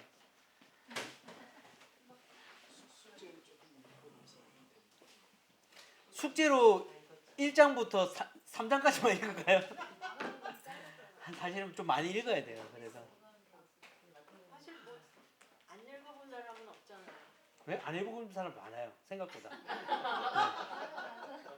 그래서 제가 이렇게 시간을 투자해가지고 같이 읽는 거예요. 맞아요. 읽을 때마다 새로워요. 그래서 이거를 틀어놓고 읽을 때 지난번은 저희가 돌아가면서 읽어서 다 읽어봤는데 이걸 틀어놓고 읽을 때 어떤 방식으로 좀 재밌게 읽을까? 왜냐하면 이거 틀어놓으면 진짜 100% 졸리거든요. 앉아있으면. 그래서 어떻게 할까? 좀 고민 중에 있습니다. 100% 졸려요. 이렇게 갑니다. 더 빨리 갑니다. 제가 다 해봤습니다. 네. 그래서 원래는 어떻게 하냐면 이 속도 그대로 나도 똑같이 같이 읽어야 돼요. 소리 내서. 근데 우리 14명이서 읽어 제끼면 와 이거 쉽지 않은 거고. 방언해요. 좋네요. 방언 터지면 너무 좋죠. 그래서 이걸 어떻게 할까? 저희가 딱 14명이거든요. 28장까지잖아요. 그럼 2장씩 한 사람이 서서 읽는 거예요. 그 속도로요? 네, 요 속도로 얘랑 같이. 딴 사람도 쉬는 거죠. 26장은 쉬고 2장만 고생하면 되는 거죠. 근데 막 아까 50장 본 것도 있는데 절이 엄청 긴 것도 이제 그거는 이제 다음 주에 추첨을 해서 순서를 뽑아서 아니면 1번부터 14번까지 해서 이렇게 1장 걸리신 분이 15장을 읽는 거죠. 14장 읽으신 분이 28장을 읽게 돼요. 그거 정하는 거는 시간이 나가. 아니요. 제비 뽑기 하면 되니까 걱정하지 마십시오. 네. 원래 제가 1장 보면서 하려고 했는데 까먹었어요. 준비 다 해놓고 슬라이드를. 제가 정신이 없어요. 뭘 하다 보면. 자, 요 뒤편에 있는 부분입니다. 1장에 보면 예수님의 아직 안 오셨구나. 잠깐 기다렸다 갈게요. 그러세요?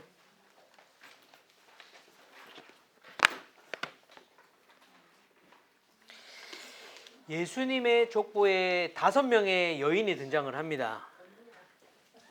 다말, 라합, 룻, 바세바, 마리아.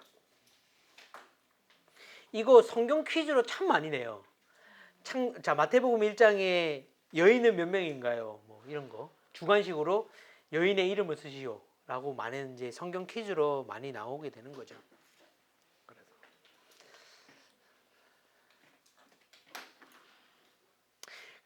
이거 혹시 다 못 쓰시면 제가 이거 카톡으로 올려드릴게요. 너무 쓰는 거에 집중하지 마시고 듣는 거에 더 집중해 주시고 같이 들어주시면 좋을 것 같아요. 이 다말은 창세기 38장 1절에 30절의 내용이 나오는 장면이죠. 이 아들 요셉이 아니고 누구냐?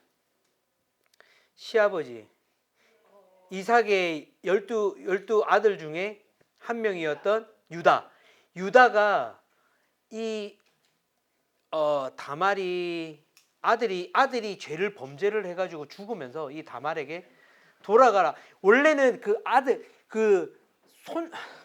막내 아들을 주기로 약속을 했어요. 막내 아들을 주기로 약속을 했는데 그 약속을 안 지키기 위해서 이 다말을 고향으로 보내요. 근데 이 다말이 그 약속을 지키라고 하면서 본인이 창녀인 것처럼 변장해서 있다가 이 아버지 유다와 동침하게 됩니다. 그래서 동침하면서 증표로 지팡이와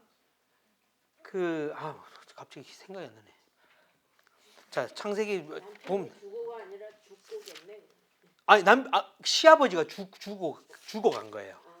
그러니까 시아버지하고 며느리가 동침을 한 이 장면이 근데 남편이 주고가 뭐야? 죽고입니다. 예, 죄송합니다. 죽고. 제가 급하게 쓰다 남편이 그런 걸 또 죽었다가 죽고입니다. 죽고. 네.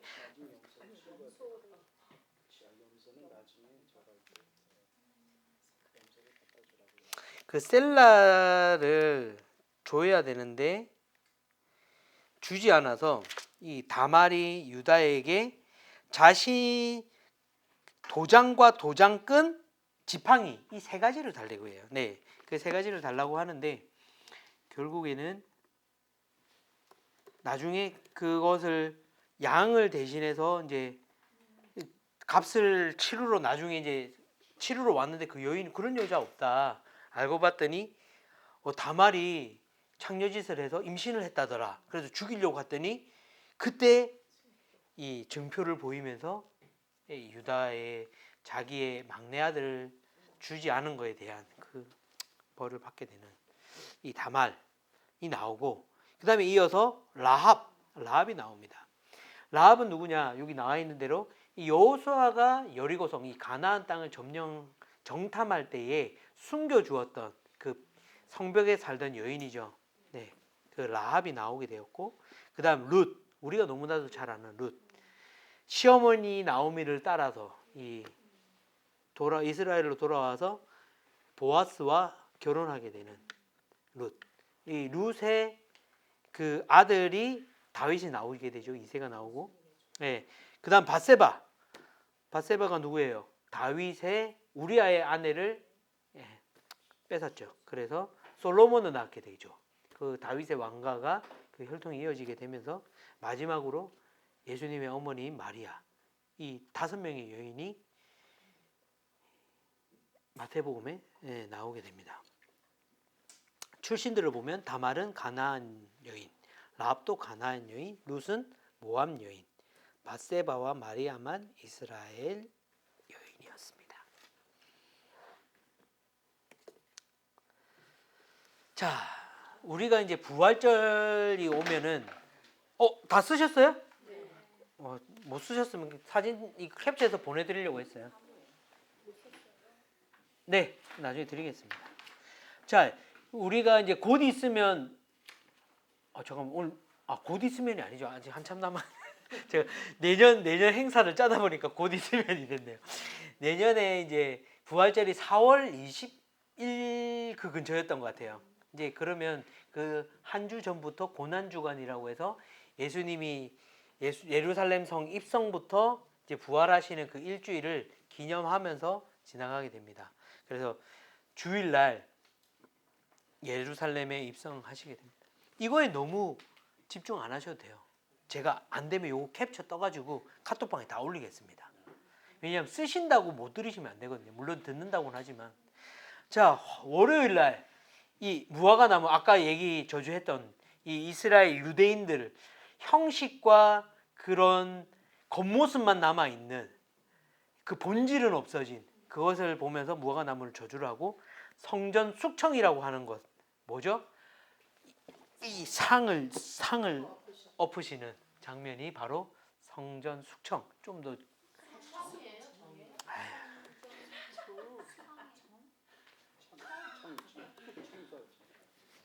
죄송합니다.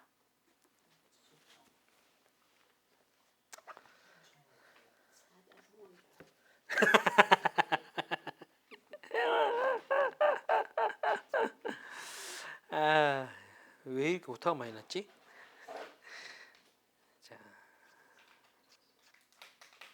자, 그 다음에 화요일 날 성전이 파괴될 것과 그리고 종말에 대한 예언, 유대인들의 이제 그 대제사장과 가룟 유다의 그 음모들이 화요일 날 이루어지게 되고, 자, 수요일이 하루가 지나고 목요일 마지막 만찬이 이루어지고 예수님께서 체포되시고 산헤드린에서 신문을 받으시게 됩니다.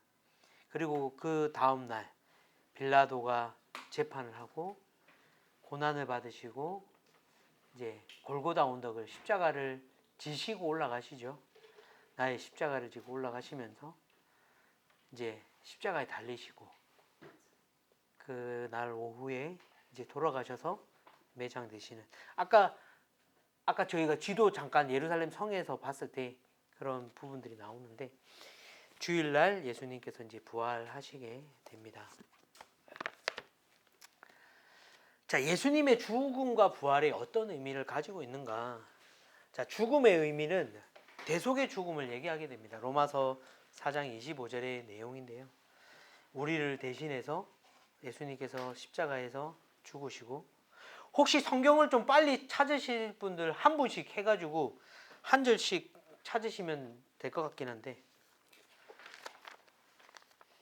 제가 로마서 사진 찍으실 동안 무슨 저 이렇게 하고 있으면 되나요? 로마서 4장 25절 제가 찾아보도록 하겠습니다.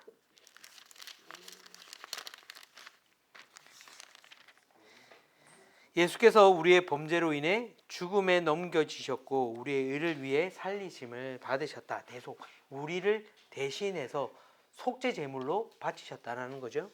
그런 의미로 예수님께서 죽으셨다는 것. 두 번째로 옛사람을 멸함. 로마서 6장 6절 보면 우리의 옛사람이 십자가에 못 박힌 것은 죄의 몸이 멸해져 우리가 더 이상 죄의 종이 되지 않게 하려는 것임을 알게 하려고 하는 것이 예수님의 죽음입니다. 우리가 세례 받을 때 혹시 침례 받으신 분 있으세요? 침례 받았어요? 침례 받을 때 진짜 물에, 사람이 죽으면 물에, 땅에 묻듯이 물에 잠겼다가 나오잖아요, 그죠? 그런 것처럼 그런 침례 받고 싶으시면 얘기하십시오, 여름에. 아니면 수영장 있으신 분은 초대해 주시면 침례 경험을 해드리도록 하겠습니다. 저는 침례 교단에서 목사 안수를 받아가지고, 네, 저는 이렇게 누웠다가 실제로 이렇게 의미가 세례와는 좀 많이 다르죠.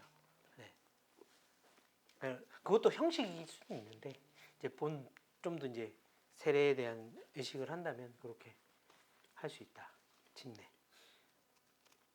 그래서 죽었다가 장사되었다가 다시 새 사람으로 살아나는 장면이 바로 그것입니다. 자, 세 번째, 사단의 권세를 이기심. 히브리서 2장인데요. 2장 14절과 15절.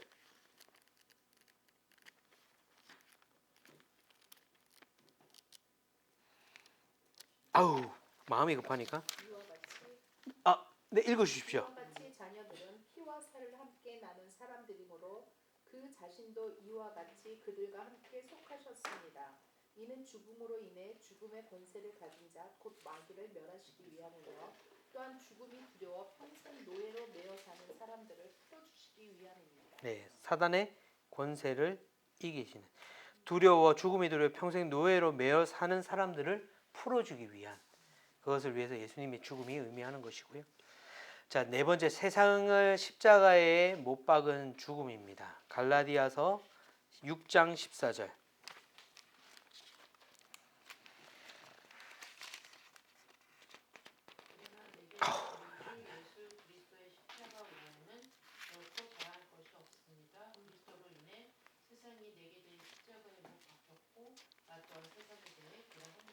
네, 그런 의미로 세상을 십자가에 못 박는 죽음. 자, 다섯 번째는 하나님께 나아가는 길을 예비하심. 히브리서 10장 19절에서 20절의 말씀. 그러므로 형제 여러분, 우리는 예수의 피로 인하여 지성소에 들어갈 담대한 마음을 갖게 됐습니다. 그 길은 예수께서 우리를 위해 휘장을 통해 열어놓으신 새롭고 산 길입니다. 그런데 이 휘장은 바로 그분의 육체입니다.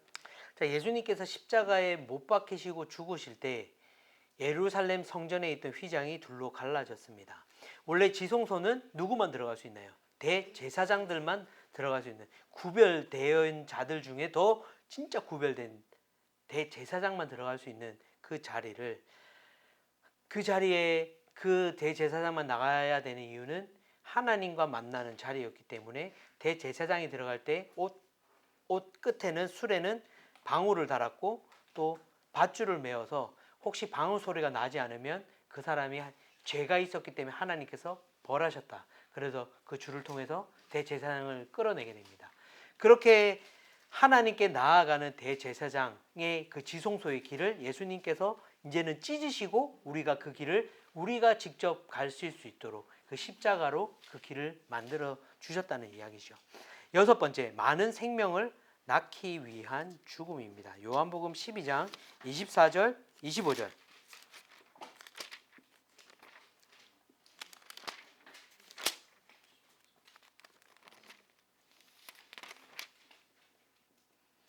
내가 진실로 진실로 너에게 말한다. 밀알 하나가 땅에 떨어져 죽지 않으면 한 알 그대로 있고 죽으면 많은 열매를 맺게 될 것이다. 자기 생명을 사랑하는 사람은 잃을 것이요 이 세상에서 자기 생명을 미워하는 사람은 영원히 그 생명을 보존할 것이다. 사실은 이런 것들은 이제 선교사님의 비유로 저희가 볼 수 있죠. 선교사님들의 그 희생, 그 복음의 씨앗이 뿌려져서 많은 복음의 씨앗이 벼려지는, 내가 희생할 때 나를 통해서 예수 그리스도가 나타나고 나를 통해 복음이 전해질 수 있다는 것이죠. 자, 죽음에 대한 의미들을 저희가 6가지로 봤고, 그럼 부활의 의미, 예수님의 부활의 의미는 무엇인가?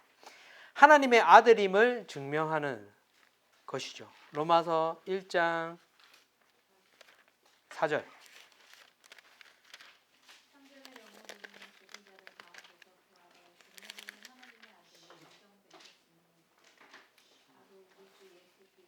네, 죽은 자들 가운데서 부활하실 수 있는 분은 하나님밖에 없으시죠. 하나님의 아들.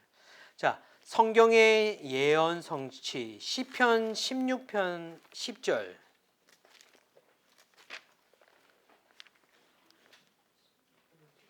주께서 내 영혼을 지옥에 버려두시지 아니시고 주의 거룩한 분께서 썩지 않게 하실 것입니다. 네. 네, 지옥에 우리가 죽을 수밖에 없는 존재들인데 우리가 썩게 하지 않겠다. 우리를 구원하셔서 피값으로 그 죄의 값을 지불해 주시고 우리를 구원하시는.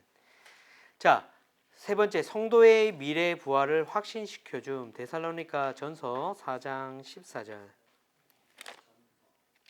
예수께서 죽었다가 다시 사신 것을 우리가 믿는다면 이와 같이 하나님께서 예수로 인해 잠자는 사람들도 그분과 함께 데리고 오실 것입니다. 네. 성도의 미래, 이제 죽은 자들이지만 성도들도 다시 데려오신다는 내용을 알려주시는 거고. 자, 복음의 중심 진리 고린도전서 15장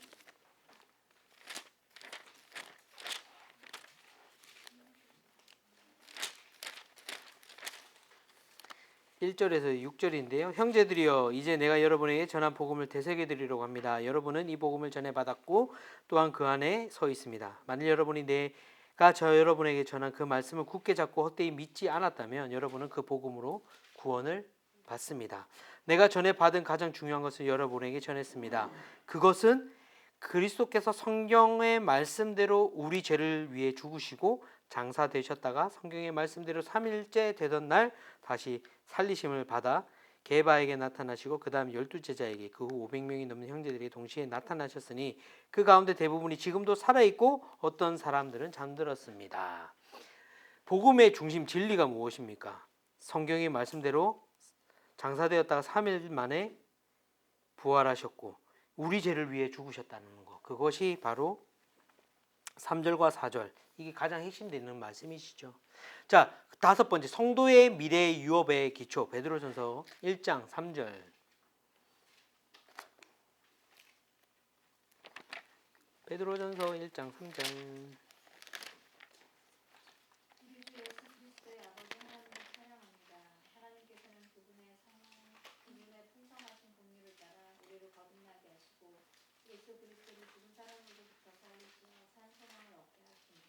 예, 산 소망이라고 하는 이제 성도의 미래에 우리가 어떻게 미래에 받을 것은 우리가 하나님의 긍휼을 따라 거듭나게 살아난다는 그 미래의 유업.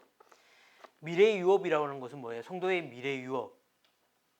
우리가 하나님의 자녀로 부활하고 하나님과 함께 있는 것을 뜻하는 것이죠. 네, 그것을 얘기해 주신다는 것. 부활이라는 것은 예수님께서 부활하셨듯이 우리도 죽음 가운데 승리해서 부활한다는 것. 그걸 말씀해 주고 계십니다. 여섯 번째, 그리스도의 하늘의 재상직에 대한 기초. 히브리서 7장 23절 28절. 누구 한 분은 갈라디아서 2장 19절 20절을 먼저 찾아주시면 감사하겠습니다. 히브리서 7장 23절 28절. 레위 계통의 제사장들은 죽음 때문에 그 직책을 계속 수행할 수 없었기 때문에 그 수가 많았습니다. 그러나 예수께서는 영원히 사시는 분이시므로 제사장직을 영원히 누리십니다. 그러므로 예수께서는 자신을 통해서 하나님께 나오는 사람들을 온전히 구원하실 수 있습니다. 그는 항상 살아계셔서 그들을 위해 중보 기도를 하십니다. 이러한 대제사장이야말로 우리에게 합당합니다. 그분은 거룩하고 순결하고 흠이 없고 죄인들과 구별되시며 하늘보다 높으신 곳으로 오르신 분이십니다. 그분은 다른 제사장처럼 먼저 자신의 죄를 위해 그 다음에 백성들의 죄를 위해 날마다 제사를 드릴 필요가 없습니다. 꼭 이어서 읽어주시겠어요? 이는 그분이 자신을 들여 단번에 이루셨기 때문입니다. 율법은 연약함을 가진 사람을 대제사장으로 세웠으나 율법 후에 주어진 맹세의 말씀은 영원히 완전케 되신 이들을 대제사장으로 세웠습니다.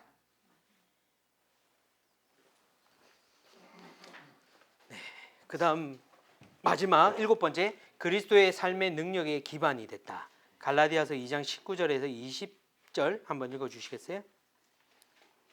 나는 율법으로 인해 율법에 대해 죽었습니다. 이는 내가 하나님께 대해 살고자 합니다. 나는 그리스도와 함께 십자가를 못 박혔습니다. 그러므로 이제 더 이상 내가 사는 것이 아니라 내 안에 그리스도께서 사시는 것입니다. 지금 내가 육체 안에 사는 것은 나를 사랑하셔서 나를 위해 자신의 몸을 내주신 하나님의 아들을 믿는 믿음으로 사는 것입니다. 네, 우리의 삶의 기반은 마지막 절 뭐였죠? 하나님 그리스도의 믿음으로 사는 것. 우리의 삶은 그 하나님의 믿음으로 살아가는 것이 바로 예수님의 죽음과 부활의 의미가 이런 것들이 있다라는 것을 저희들이 기억하시면서 마태복음, 마가복음, 누가복음, 요한복음을 읽으면서 예수님께서 왜 이 땅에 오셨고 죽으셨고 부활하셨는지에 대한 그 의미를 좀 짚어가면서 살아가시기를 축원합니다. 자, 예수님의 탄생, 원래 이거 제가 1장 하면서 이거 설명하려고 했어요. 위치를 못했어요. 그냥 요거 그냥 보고 마칠게요. 이렇게 베들레헴이 여기 있어요. 여기 1장이 바로 저기입니다. 아까 1장이 저기였죠, 그죠? 찍으시네.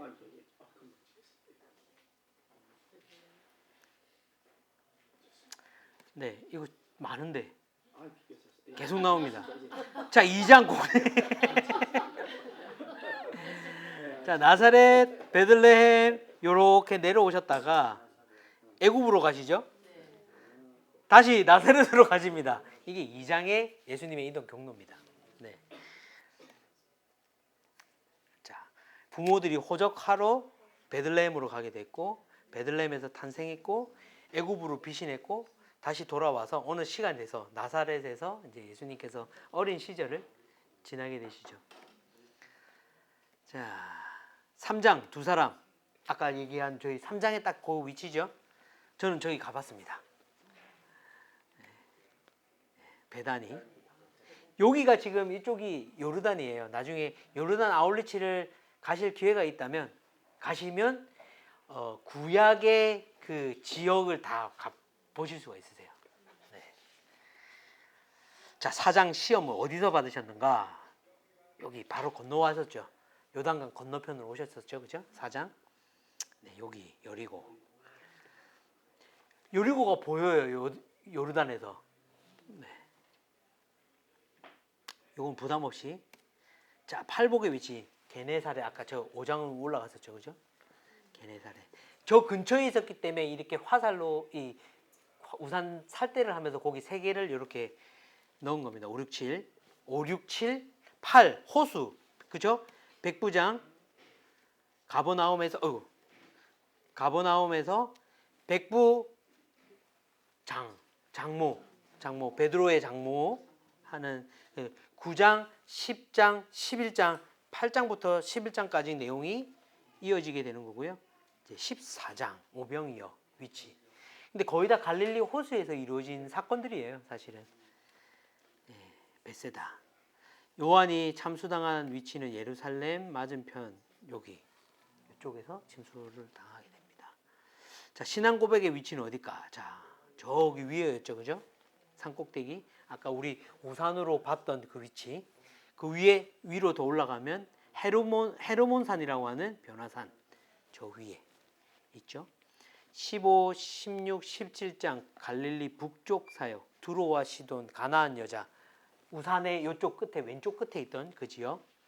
네, 가버나움, 두로, 시돈 그 위에까지 시돈 이렇게 갔다가 다시 내려오시게 되는 베드로의 신앙 고백과 변화산 사건이 이렇게 올라가게 됩니다. 가이사랴 빌립보, 그 다음에 헤르몬산, 헐몬산, 변화산 올라갔다가 다시 가버나움으로 돌아오시게 되는. 자, 여리고로 다시 이제 저희가 내려왔죠. 여기 한번 쉬었다가 내려오게 되죠. 여리고에서 맹인 소경을 고치시는 장면. 그리고 예루살렘 입성 하시게 됐고, 감난산의 위치는 어딘가?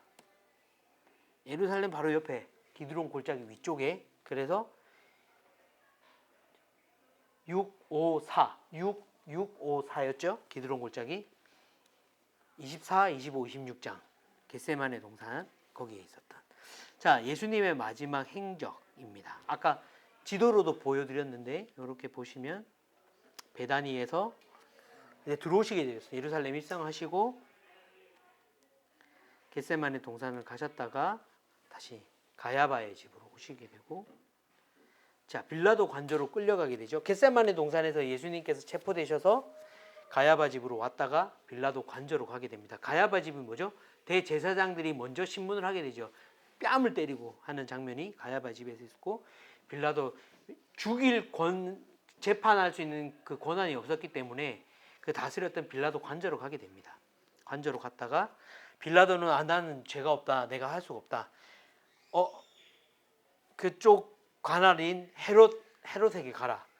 헤롯 궁전에 갔다가 나도 이 사람한테 죄를 찾을 수가 없는데, 그럼 빌라도한테 다시 보내게 되죠.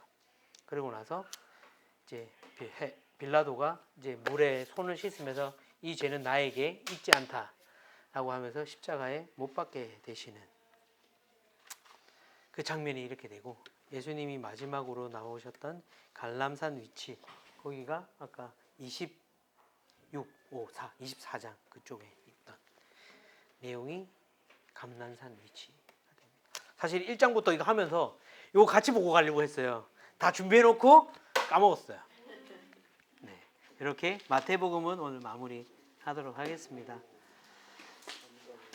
많은 내용이었는데 그래도 마지막까지 잘 빠르게 지나갔지만 잘 따라와 주셔서 너무 감사하고, 다음 주에 저희가 오시면 뭐부터 할까요? 이제 마가복음과 마태복음을 외우고 계신지 테스트를 하겠죠. 이제 섞이게 됩니다. 마가복음의 시작은 두 제자였고 마태복음은 두 사람입니다. 두 사람이 1과 2가 있어요. 헷갈리지 마시고 열심히 외워오셔서 제가 장만 물어볼 거예요. 그러면 대답을 해주시면 감사하겠습니다. 잠깐